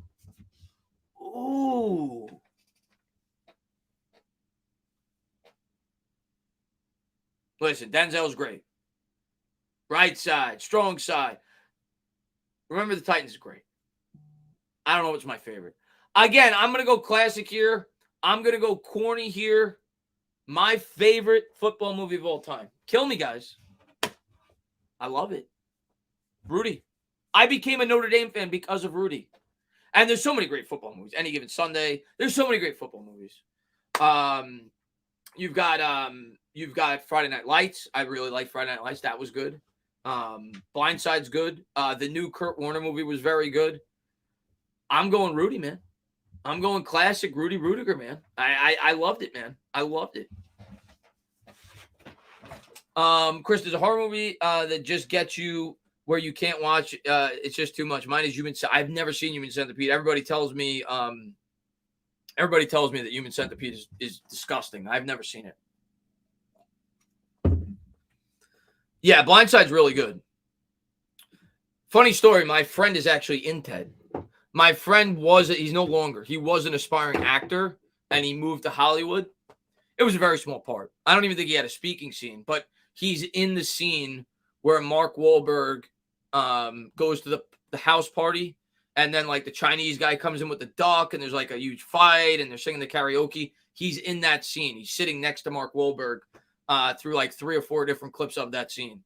So my friend Josh, who I went to high school with, is actually in that movie. But yeah, I've seen Ted. Ted's hysterical. The second Ted's really good too. Yeah, I saw Dune. I like Dune. I didn't love it. I like Dune.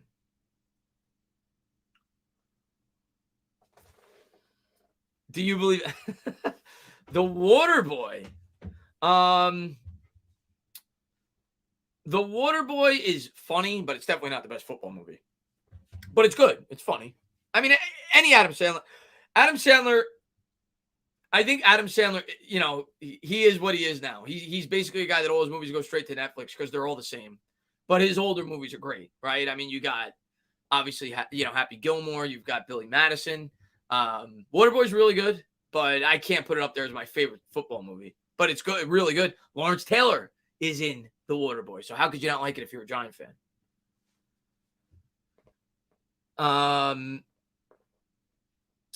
Yeah, I've seen The Boys. The Boys is great. The Boys is a show that I'm really excited about the new season because it's one of the rare shows, at least up to this point, and I hope they don't screw it up, that has gotten better from season to season to season. I thought this last season was the best season yet. The Boys is really good. And for a guy that's kind of fallen off the whole superhero craze, I really like that show. And it's almost like a spoof on superheroes, and they kind of integrate like politics in today's world. It's a cool show, really cool show, really good show. Oh, Will Ferrell, hands down. Will Ferrell. I love Adam Sandler. Will Ferrell. Jim Carrey, great. I wish he made more movies. Jay Norseman, thank you very much. What do you think of Stranger Things? This past season, I thought was the best season. I thought that's another show that I think has gotten progressively better. And it made a transition from a Goonies vibe to almost a Nightmare on Elm Street vibe. And they did it so seamlessly. Like this past season that was coming up for Stranger Things, everybody was talking about how you're worried because the kids are older. You're not going to feel that same aura that you did when they were kids because it had the Goonies vibe. I thought it was even better. It had like that Nightmare on Elm Street vibe to it. I loved it. I thought this last season was really good. My only complaint about the new Stranger Things season, I didn't like the whole Russia dynamic. I didn't like when they would cut away from the kids and they would go to Hopper in Russia. I didn't love that. But outside of that, I thought it was a great season. Loved it. Two best shows of all time, Breaking Bad and Dexter. The first couple of seasons of Dexter are great. The best season of Dexter is the John Lithgow season where he's the killer. But the later seasons of Dexter, it fell off. But it was a great concept for a show. The first 3 or 4 seasons were great. But I think it started to run its course over the last 2 or 3 seasons. I think it was one of those shows that didn't know when to end. But it was great. I've seen The Fighter. The Fighter's very good. You still got to go Rocky, though, man. You still got to go Rocky, Crazy Sifter. Sopranos and The Wire are 1 and 2. They're both great. You got to give Sopranos its credit because it's the OG, it's the original. In terms of like bringing that type of show to cable television. But I gotta go. I think there's better shows than The Sopranos, and I love The Sopranos, but I think there's better shows than The Sopranos. The Wire is incredible. But I don't think I'd have Sopranos in my top 2. Like Breaking Bad, I think is better than The Sopranos personally.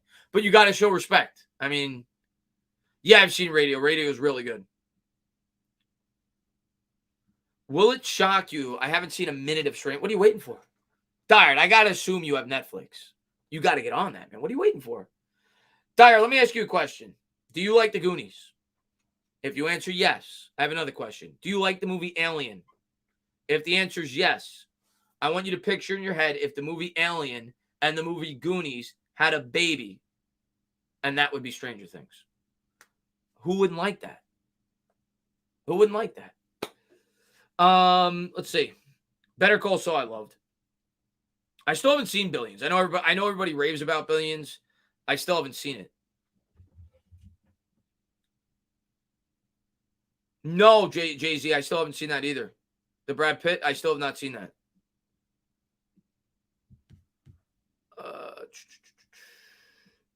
Tommy B! He says, if you're a cross-country flight, which NFC title game would you rather watch? Okay. G-Men at 49ers 2012 or... Oh, man. Oh, wow. Oh, wow. Oh, man. It depends what mood I'm in. My favorite Eli game is that 49ers game. And if you watch my channel, Tommy, Eli's my favorite New York Giant of all time. But in terms of a classic game, I think the Packers game's a better game. When you factor in the elements, when you factor in, you see, the negative 25 degrees Lambeau Field, I think that's the better game.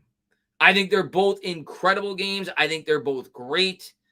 Two of the top, 8 or 9 Giant games of all time, probably, both of those games. But in terms of a better game, I have to go with the Packers game. Now, the 49ers game is Eli's signature moment for me, and I think it's a signature moment for most Giant fans. So I love it. But I think I got to go with the Packers game. Let's see. But good question. Jay Norris, have you seen Cinderella? Yeah, I actually saw Cinderella Man. I've seen it a couple of times, but I saw it recently, maybe like 6 months ago. I was just bored one night before I went to bed. I saw it was on like Netflix, and I popped it on. Russell Crowe. Yes, very good. Very good. True story. One of the better boxing movies of all time. Very good movie. A little slow at times, but very good movie. So basically the story for Cinderella Man, if you guys haven't seen it, it's about a true story about a boxer who is the boxer that I think it was Joe Louis. I can't remember. It was a famous boxer that he fought. But he was a boxer that was horrible. Like he went through he was really good, and then he went through a phase in his career where he kept losing, and it was during the Great Depression. And he used boxing as a way to provide for his family. But it's a really good movie.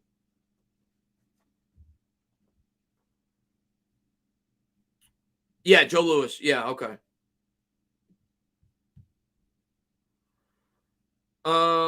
Eli's the most important sports legend we have in New York, New Jersey. We adore him. Charles Barkley. I'll go to bat for Eli. I'll go. Yeah, James J. Braddock. Yep, that was his name. The Russell Crowe's character. I will go to bat for Eli Manning until the day I die. And I feel like I have a stronger connection to Eli, one, because of my age, because I didn't get to see Lawrence Taylor, but two, because of the other teams that I root for. If I was a Yankees fan, Jeter would probably be my Eli. And I would still love Eli, but Jeter would probably be my Eli. As a Mets fan, I don't have a Jeter. As a Knicks fan, I don't have a Jeter. I saw Patrick Ewing. I saw Ewing's second half of his career, but he never won a championship. And I love Patrick Ewing. But I don't have a Jeter. I'm a Met fan. So for me, Eli's my guy. That's my guy, right? So I'll go to bat for Eli till the day I die. All right. So funny story about phone booth. And by the way, the reason I know so many facts about a lot of movies, I used to work in a movie theater. It was my first job. And I worked in a movie theater for 3.5 years when I was in high school. That movie came out while I worked at the movie theater. And it came out right around 9/11. So a fun fact about phone booth, it's Colin Farrell in that movie, who was very good. That movie came out around 9/11. It was originally supposed to be a 2-hour movie. But because of 9/11, they had to cut that down to like 80 minutes. It's only like an 80-minute movie. Now, if you get the extended version, I'm sure they show the full, what it was supposed to be. But they had to take a lot out of that movie. But yeah, it's a really good movie. Good suspense movie. And it's actually more appropriate with today's culture. With mass shootings, so on and so forth. But it was a really good movie. I liked it. And Matt, man, thank you very much, man. Top 5 movies. No Country for Old Men. Great. Pulp Fiction. Incredible. The Burbs. Burbs is awesome. I've never seen Mud. I've heard about it. I've never seen it. So I'll have to put that on my list. And Django. Well, I mean, you mentioned 2 Quentin Tarantino movies. So you have me sold. My dream is to have Quentin Tarantino pair with Tom Cruise, my favorite actor, and make a movie. Quentin Tarantino is my favorite director of all time. And everything that guy touches is gold. Pulp Fiction is one of the greatest movies of all time, especially the way the story's told. It was so unique. Samuel L. Jackson and Quentin Tarantino together is gold. Samuel L. Jackson in that. Everything that Samuel L. Jackson does when he's with Quentin Tarantino is gold. He was incredible. I hated his character, but he was great in Django Unchained. He was great in that. He was great in The Hateful Eight. But everything Quentin Tarantino does is gold. He's, in my opinion, the greatest director in my lifetime. He's great. And yeah, No Country for Old Men is incredible. So you definitely named some good movies. And The Burbs, if I'm remembering, and I know I've seen it, that's the Tom Hanks movie, right? The Burbs. It came out in maybe like the late 80s, early 90s. I don't remember it very well, but I remember thinking it was very good. If I'm thinking of the right movie, I have seen it. I don't remember it that well, though. It's a movie that I've only seen once because my friend actually, if I remember correctly, put me onto that movie. And it's a movie I need to see again. But anything that Quentin Tarantino does, I'm all in. And Jukes, man, thank you very much, man. I wonder how you felt when McAdoo benched Eli. I wish I was on YouTube when that happened. Because I would have flipped out. I did flip out, but had I had a channel, I would have flipped out. I would have went bananas. It was inexcusable. I tried to watch the game where they benched Eli Manning. I think they played the Raiders, if I remember correctly, and Geno Smith was the starter. I tried to watch the game, and I watched like the first quarter and a half, and I can't remember the last time I didn't watch a Giant game start to finish outside of that one, and I turned it off. I was that pissed off that they benched Eli Manning for Geno Smith. And like every other Giant fan that flipped out about it, we would have been completely fine if they benched him for Davis Webb, because we saw the writing on the wall. We knew that there was at least a possibility with a high pick they were going to draft a quarterback, and maybe you want to get a look at your young quarterback. Completely understandable. But when they benched him for Geno Smith, dead.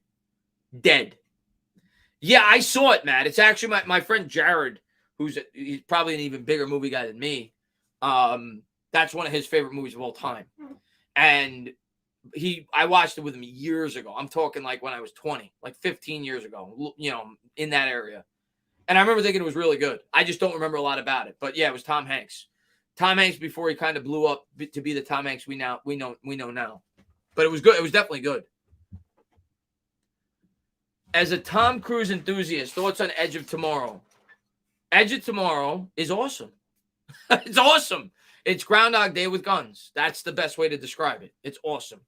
And they're making a sequel, which I hope they don't screw up. But the original was great. And what's the name of the actress in that? 3 more weeks. Can't wait, LA Sports. What's the name of the actress in that? She's also in Quiet Place, which is another great horror movie. Why am I forgetting her name? She is so freaking hot in that movie. She is so hot in that movie. Emily Blunt, there you go. She is so hot in that movie. But yeah, Tom Cruise is awesome in that movie. That movie is awesome. If you haven't seen that, definitely see that. Dire Giants fan, favorite Alfred Hitchcock movie? Mine is same. Love Rear Window. And and Psycho's great too. The Birds is great. Vertigo is great. But Rear Window is actually my favorite too. No bullshit. And they actually remade Rear Window. It wasn't called Rear Window, but it was basically the same exact story with modern times. And it was with Shia LaBeouf. Disturbia. It was the same exact movie. They literally remade it. Obviously, the original's better. But yeah, I love Rear Window. I saw Rear Window for the first time in film class when I was in high school. And that's also my favorite Alfred Hitchcock movie. But Psycho's great. Probably the greatest twist of all time. Like, you look at it now and you know what happens, so you're not like blown away by it. But imagine seeing that movie for the first time when it came out. The twist in Psycho is incredible, right? So, arguably the greatest twist of all time. And Bodo, man, thank you very much, man. He says, Die Hard, my favorite Alfred Hitchcock movie is Lifeboat. I've never seen Lifeboat. Never saw that one. So I guess that's something I got to see. I've never seen that one. And Die Hard is the greatest Christmas movie. And people argue with me all the time whether or not it's a Christmas movie. I'll go to bat for that all day. It's a Christmas movie. It's my favorite Christmas movie of all time. The Birds is great, David. Have you seen House of Gucci? I have. The acting, I thought Lady Gaga was great. It wasn't as good. That was a disappointing movie for me, though. I thought it would be better than it was. But some of the acting performances in it were really good. What does this have to do with movie talk? I'm not going to answer that question. Somebody was most disappointing movie of all time. Okay, I don't think this is my most. I don't think this is my most disappointing Christmas movie of all time. No, most disappointing movie of all time. But I'm going to tell you a movie, and I've said this on my movie channel before, and me and my brother get in debates with debates about this movie all the time because he loves it and I don't. And it got great reviews. Great reviews. And the concept looked incredible. It's with Bruce Willis. It's with Joseph Gordon-Levitt. And it's called, what the hell's the name of it? What's the name of it? Bruce Willis, Joseph Gordon-Levitt. So basically the concept of the movie is Bruce Willis is the older version of Joseph Gordon-Levitt, and they're assassins, and one guy, Looper, there you go. I thought it was so disappointing. I thought the concept, I thought the trailer was great. I love both those actors. Didn't do it for me. Didn't do it for me. It got like a 95%. I went to see it. I'm like, no, how? Big letdown for me. Didn't love it. I'm not going to say it's a horrible movie, but if you're asking disappointing, I was really disappointed with that. And Matt, thank you very much. Let's add When Harry Met Sally and Grumpy. I've seen Grumpy Old Men. I think I've seen Harry Met Sally, but I don't remember it. I've definitely seen Grumpy Old Men multiple times. Another very good movie. You're throwing some classics in there, man. See, for me, the concept I love, and maybe I need to watch it again because I'll tell you, Authentic, there's times I see movies and I'm like, that movie was trash. And then I go back and I watch it again and I appreciate it a lot more. So maybe that's the case. At the time, I just started dating my girlfriend. I probably was focused more on her than I should have been during the movie. Who knows? And maybe it is a movie I need to go back and watch. But I remember just being like, no. Like I didn't see why that movie got as high of accolades as it did. But the concept was awesome. I thought it was such a cool idea for a movie. Eat the Matt, thank you very much. Have you seen? Yes, that's with the guy that was just in the new. That's with the guy that was just in the new Top Gun. Why is the actor's name escaping me? It's the drum movie. Miles Teller. And it's also with that old guy that's bald, the white old, a good actor. I just can't remember his name, but yes, very good movie. Whiplash was very good. Miles Teller, yeah. Yeah, man. I thought Squid Game season 1 was really good. It was like an addictive movie, man. It's 12:42. We've been talking movies. It was great. I wanted to end this at midnight. We're still talking movies. I could do this all day. J.K. Simmons, that was the actor. Yes. He was awesome in that. You didn't enjoy Looper. Yeah, I don't know what it wasn't me, man. It wasn't again, I got to see it again though. I feel like I need to give it a fair opportunity. I need to watch it again. Yeah, Authentic. I'll definitely have you on the channel this week, man. We'll figure out a good day. And J-Book says Lord of War, Nick Cage. Yeah, dude. I mentioned it earlier when we were going over Nick Cage movies. Lord of War is awesome. Lord of War is awesome. Bodo, what's going on, man? Darth Vader is the #1 serial killer of children. He killed more children than all the rest of the. Darth Vader is probably the greatest villain of all time. I'm not. My brother's more of a Star Wars guy than me. He's like the biggest Star Wars nerd I know. But I gotta give it up, man. Darth Vader's the greatest villain probably of all time. You didn't like Us, really? Actually, now that you mention that, Jake, my brother had the same. I really liked Us. My brother had the same opinion that you did. He didn't love it, and his reasoning. And I don't want to give away anything because I'm sure a lot of people haven't seen it. His reasoning that he didn't love it was he was able to predict the twist ending at the beginning. That was like his biggest reason. He said it was too predictable. Matt, thank you very much. 2 Girls, 1 Cup. Unfortunately, Matt, that's a movie I watched way too many times when I was in high school or whenever that first came out. Yeah, that's definitely do not watch that if you have not watched that yet. I would not. Yeah, it's not chocolate ice cream. It's not chocolate ice cream. Don't do it. Irish Rover says Leaving Las Vegas with Nick. Another great Nick Cage movie. Yeah, man, for sure. Leaving Las Vegas. I actually watched that fairly recently too. I'm not a big video game guy. I'm a movie guy. I'm not a big video game guy. Sports and movies.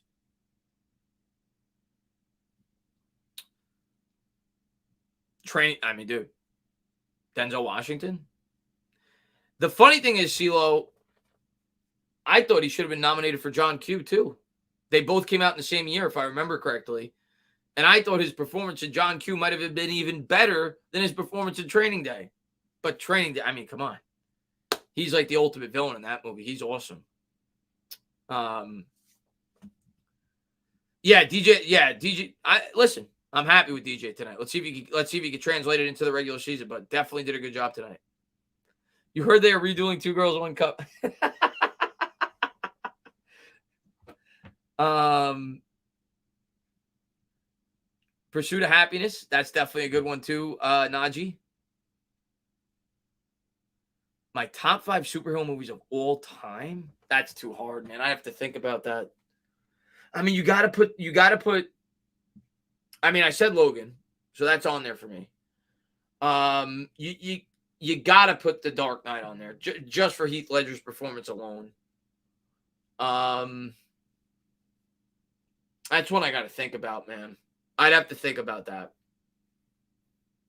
That's gonna take me a while. I gotta think about that. King of New York. That's with Christopher Walken, right? If I'm not mistaken. Yeah, that's a good one. Let's see. After the preseason games, what record do you give the Giants? Same. I'm not going to change.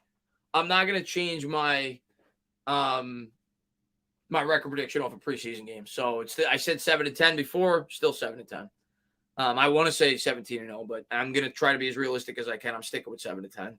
I'm not gonna just bank on that the Giants are gonna stay completely healthy and everything is gonna break right. And dude, Jake Java, do you know who you're talking to? I just told you Jake Java, who my favorite actor is, and you didn't mention him. I mean, Paul Newman's awesome. Tom Cruise in that too. That movie's awesome. For sure, man. Definitely a very underrated Cruise flick. And obviously Paul Newman. Bono, he says, did you ever see I have not. What we do? No. That's one I have not seen. I'll have to look into that. That's one I have not seen. And Roldy, man, he says, back home from the game. Wow, you just got home. Well, that makes sense, yeah.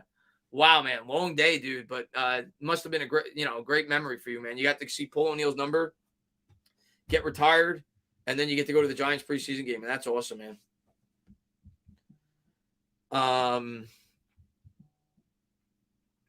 Yo, Chris, did you like the fact that the coaching staff played Thibodeau into the second quarter and didn't feel it? No, yeah, I don't mind that. I don't mind that at all. Yeah, no, I don't mind that at all. I think something that we complained about last year as Giants fans is the starters didn't get any. The way I look at it is this. Football is a game of injuries. Now, if this was a team like the Bengals, I'd have a different outlook. If this was a team like the Rams, if this was a team that had Super Bowl aspirations and wasn't learning new schemes and wasn't a rebuilding football team, I'd feel differently. Okay? Like if I'm a Cincinnati Bengals fan, no, rest your starters. There's no reason. We know we're a good team. We know we're experienced. So, for the Giants, you have a new offense, a new defense. You're a rebuilding football team. These guys have to get experience in these schemes. If they get hurt, they get hurt. That just comes with the territory. Football is a game of injuries. These guys got to get some experience in these schemes. So I'm not upset at all if they play these guys 2 quarters in a preseason game. Not at all. Yeah, it was definitely a dirty play. Do you like the play call so far? Yeah, I mean, do I like the play call so far? Yes, but it's watered down. I know I'm not getting the full playbook. So it's hard for me to really judge. But so far, yeah, I mean, just the fact that you have wide receivers running over the middle wide open on crossing patterns, that alone is an improvement over J.C. Garrett. And we saw that countless times. Underrated movie. I'll get to that in 1 second, Lawman. Dire Giants fan. I highly recommend Unleashed, starring Jet Li, made in 2005. I feel like I've seen that. But I will have to, if I don't remember it though. I've seen a lot of Jet Li movies. I don't remember it. If I have seen it, I don't remember it. So I'll have to check it out. I don't remember it. But I do like Jet Li movies. Lawman says The Fan. Yeah, The Fan to me, that's an underrated baseball movie. We were talking about sports movies before. The Fan is an underrated baseball movie. Robert De Niro and Wesley Snipes. Need I say more? But it's really good. Yeah, Benicio del Toro as well is in that movie. That's a really good movie. I like The Fan a lot. Roldy, man, thank you very much. And actually a really sad movie. Roldy, man, thank you very much. Chris, the first 4th and goal, that we went for and didn't make it. Dable chewed out his offensive line. It was the first time I'd seen it. Roldy, you were there, so you might not have gotten as good of a vantage point as when you watch it on TV. He did that a few times. He showed some emotion tonight. I loved it. Now, a lot of it was chewing out the referees for the phantom pass interference call that they didn't call. There were 2 calls in a row in which they missed, and then they called the Giants for offensive pass interference the next play. He was going ballistic, and I loved it. I love seeing the animation. I love seeing it coming out of him. So that was cool. And, yeah, that's good to hear. He's chewing out the offensive line. I thought it was good that they went for it, and I would have went for it in a regular season game, not just preseason. Where they were on the field, I want to see more of that. Whether they get it or whether they get it or whether they don't, you have to take chances in today's NFL. Something that we didn't do enough of last year. We had the ball in the opponent's 47, 48. If they're in the same situation this year, a 4th and 1 near midfield, go for it. We got to take chances. If we're going to win games, we have to take chances. You see teams do it around the entire league. So I like seeing that. I want to continue to see that. I'm not saying do it on your own 30, 35, but if you're at the opponent's 46, 47, like they were in that spot, I think it was the right decision. We just didn't pick it up. But, yeah, man, I like what I've seen from Dable in terms of the emotion he shows on the sidelines. Have you seen? I have not seen that either. You guys are naming some movies I got to catch. Blazing Saddles, I have seen. You guys are naming some movies I have not seen. House of a Flying, I've heard of it, but I have not seen it. What's a sports moment that needs a movie? Oh, dude, I got it. First off, the Kurt Warner movie was a cool sports moment that they made. That's more of a sports like story. How about knocking off the undefeated Patriots? Let's make a movie about that. Come on, man. What else? I think you can make I think an interesting movie would be The Merger in 1969 when the Jets beat the Colts. I'm just thinking specifically about football. I think that could be an interesting topic for a movie. There's so many topics that you can make for movies, right? But yeah, man, that's the first one that came to my head. Knocking off the undefeated Patriots, man, the ultimate underdog story. But there's so many that sports moments that would make great movies. Anchorman, hysterical. One of my favorite comedies ever. Bodo, man, thank you very much, man. He said, Chris, did you just say the non-ref calls are the Phantom Menace? Did you just say the non-ref calls are the Phantom Menace for the Giants? No, I don't think I said that. No. No, I didn't say no, I don't think I said that. Bodo. And Diehard Man, he says, next movie stream, we're talking Unleashed. Okay. That's a movie I'm going to have to look into, man. Tana wants a 3-hour movie on Two-Star Skipper. A lot of that stuff on the NFL now. Yeah. But, I mean, maybe the thing with the Giants, I don't know if it would be a great, mainstream movie. But for me, as a Giants fan, it's something I would be really interested in. I'm sure there's movies, there's other topics that would be much more interesting for a broader audience that I'm not thinking of off the top of my head. Like they just made the Jackie Robinson movie not too long ago. That was an obvious one. I'm trying to think.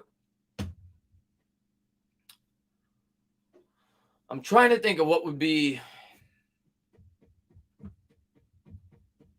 I'll come up with one. And Matt, man, thank you very much, man. He says, wish you could have seen me go at Fisk last week. Was on the street. He wanted none of it. What do you mean? You saw Fisk in person, Matt? If you did, how do you know what he looks like? The guy's never shown his face. Or do you mean maybe just on his channel? I don't know what he looks like. And I don't want to know. But that's pretty funny if you run into him. But thank you, man. I appreciate it, man. You can make an Eli movie. Look, for me, I would love it. I don't know how interesting it would be for, just a normal moviegoer. I like the NFL merger idea. They have a good intro about the. Yeah, I feel like you can make a movie about that. I feel like you can make a good movie about that, right? Because it's so significant to the history of the league and how it took place, and I feel like that would definitely be a good topic for a movie for sure, from a sports historical perspective. I'll have to think about that though. That's a good question. I don't like how they're using Wandale. Gennaro, I'm not gonna panic with how they're using Wandale so far in the offense because I don't think you're getting the full taste yet. I really don't. And I think they're gonna be a lot more creative with him. He may not catch a ton of balls this year. He's a rookie, but I think they're gonna have a clear role for him. And I think he's gonna look a lot better than he did tonight. I'll say that right now. I don't think they've unleashed all the ways that they're going to use Wandale, how creative they intend to get with him. Yeah, I think he's going to be fine. I think there's a role for Wandale. I think he's going to look good. The Book of Eli. I saw that. I don't remember it very well, but I saw it. That's with Denzel Washington. But I remember thinking it was pretty good. But I don't remember it that well. Chris, what do you think of the idea for the start of the what do you think of my idea for this? What movie, Charles? Oh, you know him. Oh, that's pretty funny. Well, obviously, I think you know my opinion of him, but I'm not going to get into that. But I've seen him. He's weak. Yeah, Slink, I'm still streaming. Man, I get caught up in these streams. I have fun. I have fun talking to you guys, man. So I get caught up in these streams. It's already 1 a.m. I'll end this probably in about 20, 30 minutes. But I just love talking to you guys. I love talking movies. I love talking Giants. And sometimes we just, I don't know. I think that's why people like the streams because we just have conversation. In 25 years, movie or show about the current Nets. I don't know. I don't know. I don't know how interesting I don't think so. For me, anyway. I obviously don't like the Nets though, so maybe that's why. Is Slayton making it? Is Slayton making it? I'm actually leaning. I can't believe I'm saying this. Because if you would have asked me this before training camp, I thought people were crazy for saying that he shouldn't make the team. But because of his salary, because of the fact that he's not a contributor on special teams, and he was hurt tonight, he didn't play, and because Colin Johnson's played well, I'm at least 50-50 he doesn't make the team. Now, he might be traded, but I'm at least 50-50 he doesn't make the team.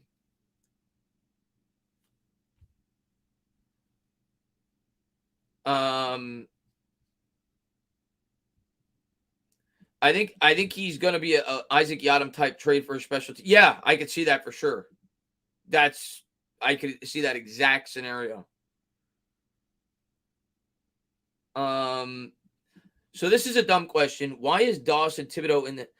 That happens a lot. It's not a dumb question, Brittany. That happens a lot in training camp because there's so right. Obviously, on a typical NFL roster, there's only 53 players. When you're in camp, there's 90. So there's only 99 numbers. So that's why. That's why sometimes you'll get double numbers, but only for training camp, and that happens a lot. It happens every year. But it's a good question. And Irish, thank you very much. Movie about the that's a good one.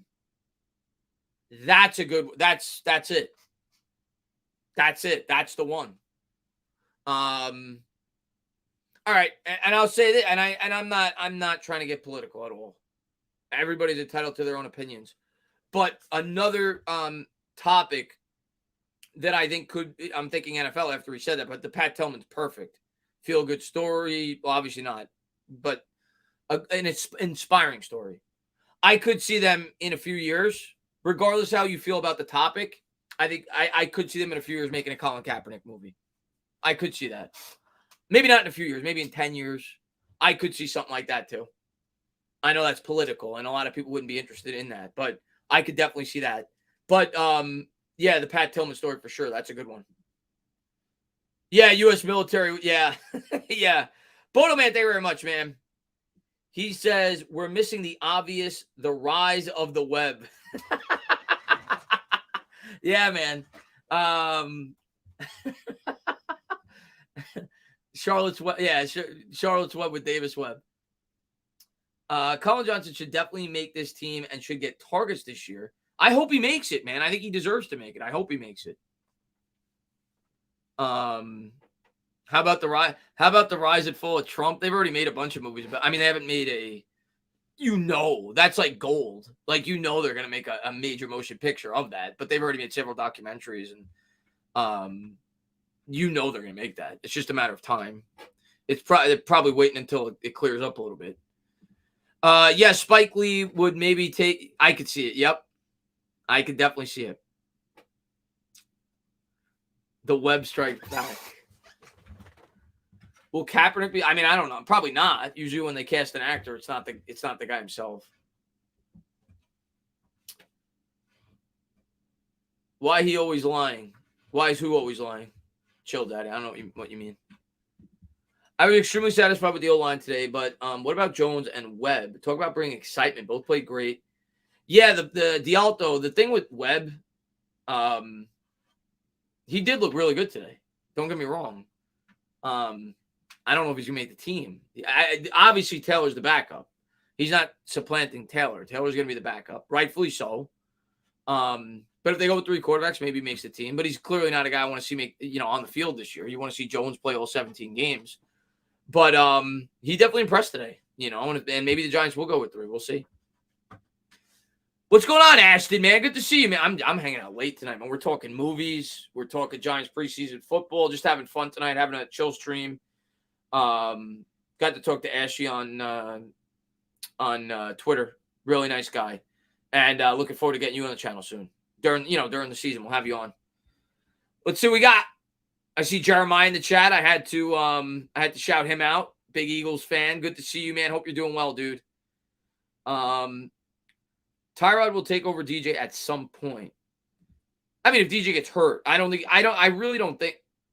All right, Dyer, be good, man. I really don't think DJ is going to get replaced. Maybe very late in the season. But outside of him getting hurt, I don't think he's going to get replaced. I think he's going to get the majority of the season. Now, if he's so bad by week 10 or 11, maybe. Because they're worried that he could be hurting the performance of the other players on this team. But I don't think he's going to be that bad where they feel like Taylor's a significant upgrade. I really don't. I might. So I'm going to have a sponsor, Brittany, that I'm going to roll out when I do my Pick'em videos. It's like a sports app. So I'm going to talk to them, and I actually got to get in contact with them to see if they could do some kind of giveaway, something small, just to keep people interested, weekly, where I do like weekly picks, and once a week you get like a small giveaway. Whatever. It's something for free, like a $15 gift card, or I don't know. So I'm going to talk to them. But yeah, I'm going to be doing weekly pick videos, and I intend to do something with you guys.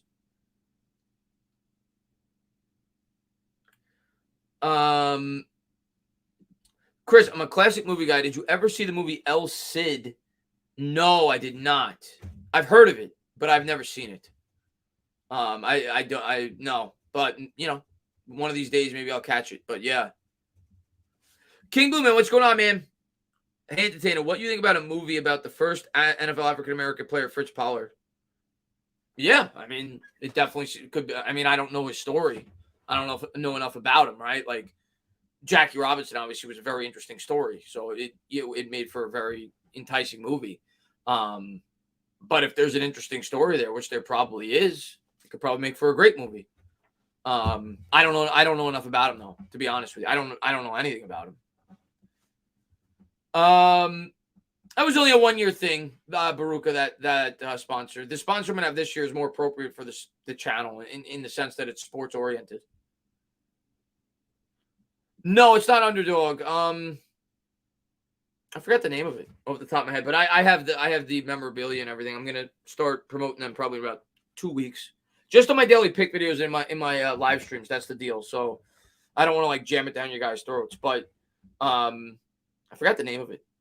Prize Picks, I think it's called, maybe. I think it's called Prize Picks.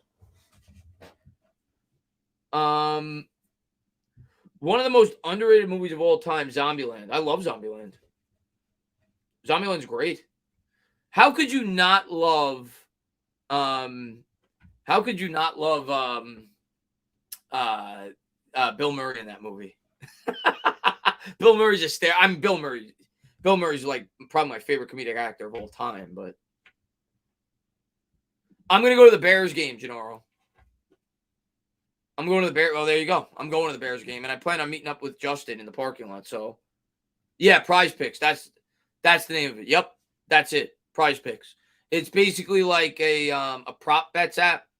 So you can't like bet spreads on it, but it's like prop bets. So it'll be like Kadarius Toney week 1 over under 60.5 yards, and you bet over or the under.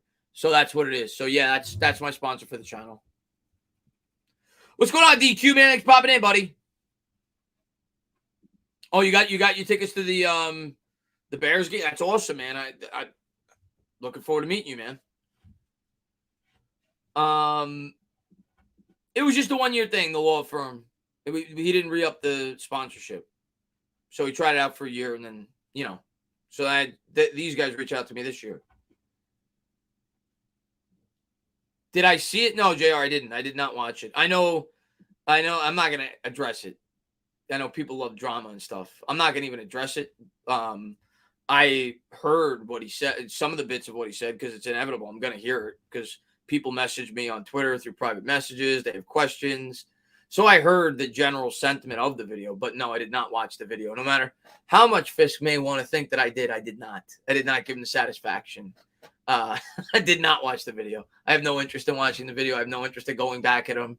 I don't go on YouTube to do stupid shit like that. I go on YouTube to hang out with you guys, build a good community, talk Giants, talk movies, whatever you guys want to talk about. But no, yeah, I know the general basis of the video. Let's put it that way. Jonathan says, yeah, man, it's pretty cool, especially if you like sports betting. I'll definitely join you. Yeah, that's the goal, man. That's what I'm gonna do, and I'm looking forward to it. Yeah, Gennaro, it should be a lot of fun, man. Yeah, I'm ending it soon, everyone. I just get caught up in conversation with you guys, and I've been doing a ton of these live streams lately. I have so much fun with you guys. I'm off work tomorrow, Sean. So yeah, I am starting a new job soon, though.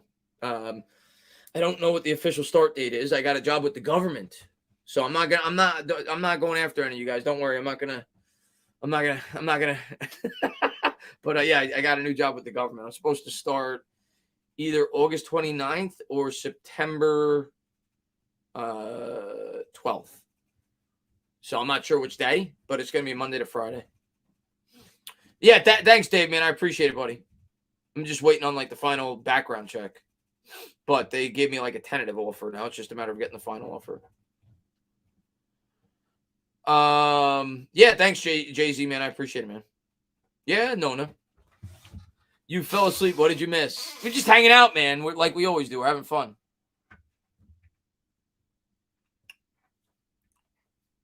Yeah, man. That during my time off on YouTube, I was trying to get in shape, put my resume out there, trying to get more of a full-time job and do this for fun on the side and do both together. That's what my goal was. So I was glad I got the opportunity, and yeah, it's what's great is I work from home 4 to 5 days, Monday to Friday. I get to pick my own hours between 9 a.m. and 9 p.m. I work an 8-hour shift, so I could do 9 to 5. I could do 12 to 8, whatever works for me. But I work from home 4 to 5 days a week. Doesn't really interfere with doing any content on YouTube. It's Monday to Friday, so it works well, man. Background check is going to see the Daniel Jones video. Yeah. Well, they'll probably hire me for that, but because they'll be like, wow, this guy was right. Oh, you just retired. Congratulations, man. Let's enjoy it. Yeah, let's go, man. I may call the Met game tomorrow. I haven't decided yet, Jake. But if I am, swing on by if you're free.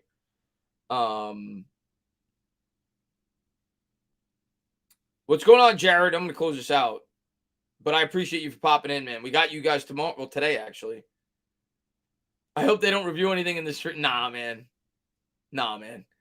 But, guys, I am going to close it out. It's 1:10. I said I was going to go till 12. I kept talking to you guys, man. It was always a lot of fun. Definitely be on the lookout. I will be doing a midday show for the Giants with Authentic, and I'm going to alternate that with different YouTubers weekly. I just like to get different people on, give more people exposure, get different perspectives. But he's gonna be the first guy have him on one day this week, not sure.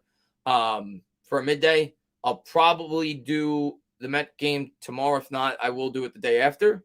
So definitely check that out. And Alex, man, thank you, man. He says, "Hey, Chris, just want to let you know that I've been a silent fan watcher of yours for a while now. Just stopping by and saying we do exist and love your content." Well, those are my favorite, man. I say it all the time, man. Those are my favorite when you get people that comment on a video or they comment in a stream and they say, "Chris, I've never commented, and I always listen, I always watch." Those are my favorite comments to get because you're like, wow, you don't realize you're like, wow, people actually watch and they don't comment, but they still really appreciate the comment. They still appreciate the content. So I always appreciate it when I get comments like that, man. But guys, thank you guys so much, man. Really looking forward to talking Giants with you guys, mixing some Mets as well. Definitely be doing one of those Subway Series games. We'll definitely talk a lot more Giants as the season gets underway. And I appreciate all you guys, man. Thank you guys for all the support. And we're 2-0. Enjoy it, guys. Have a good night.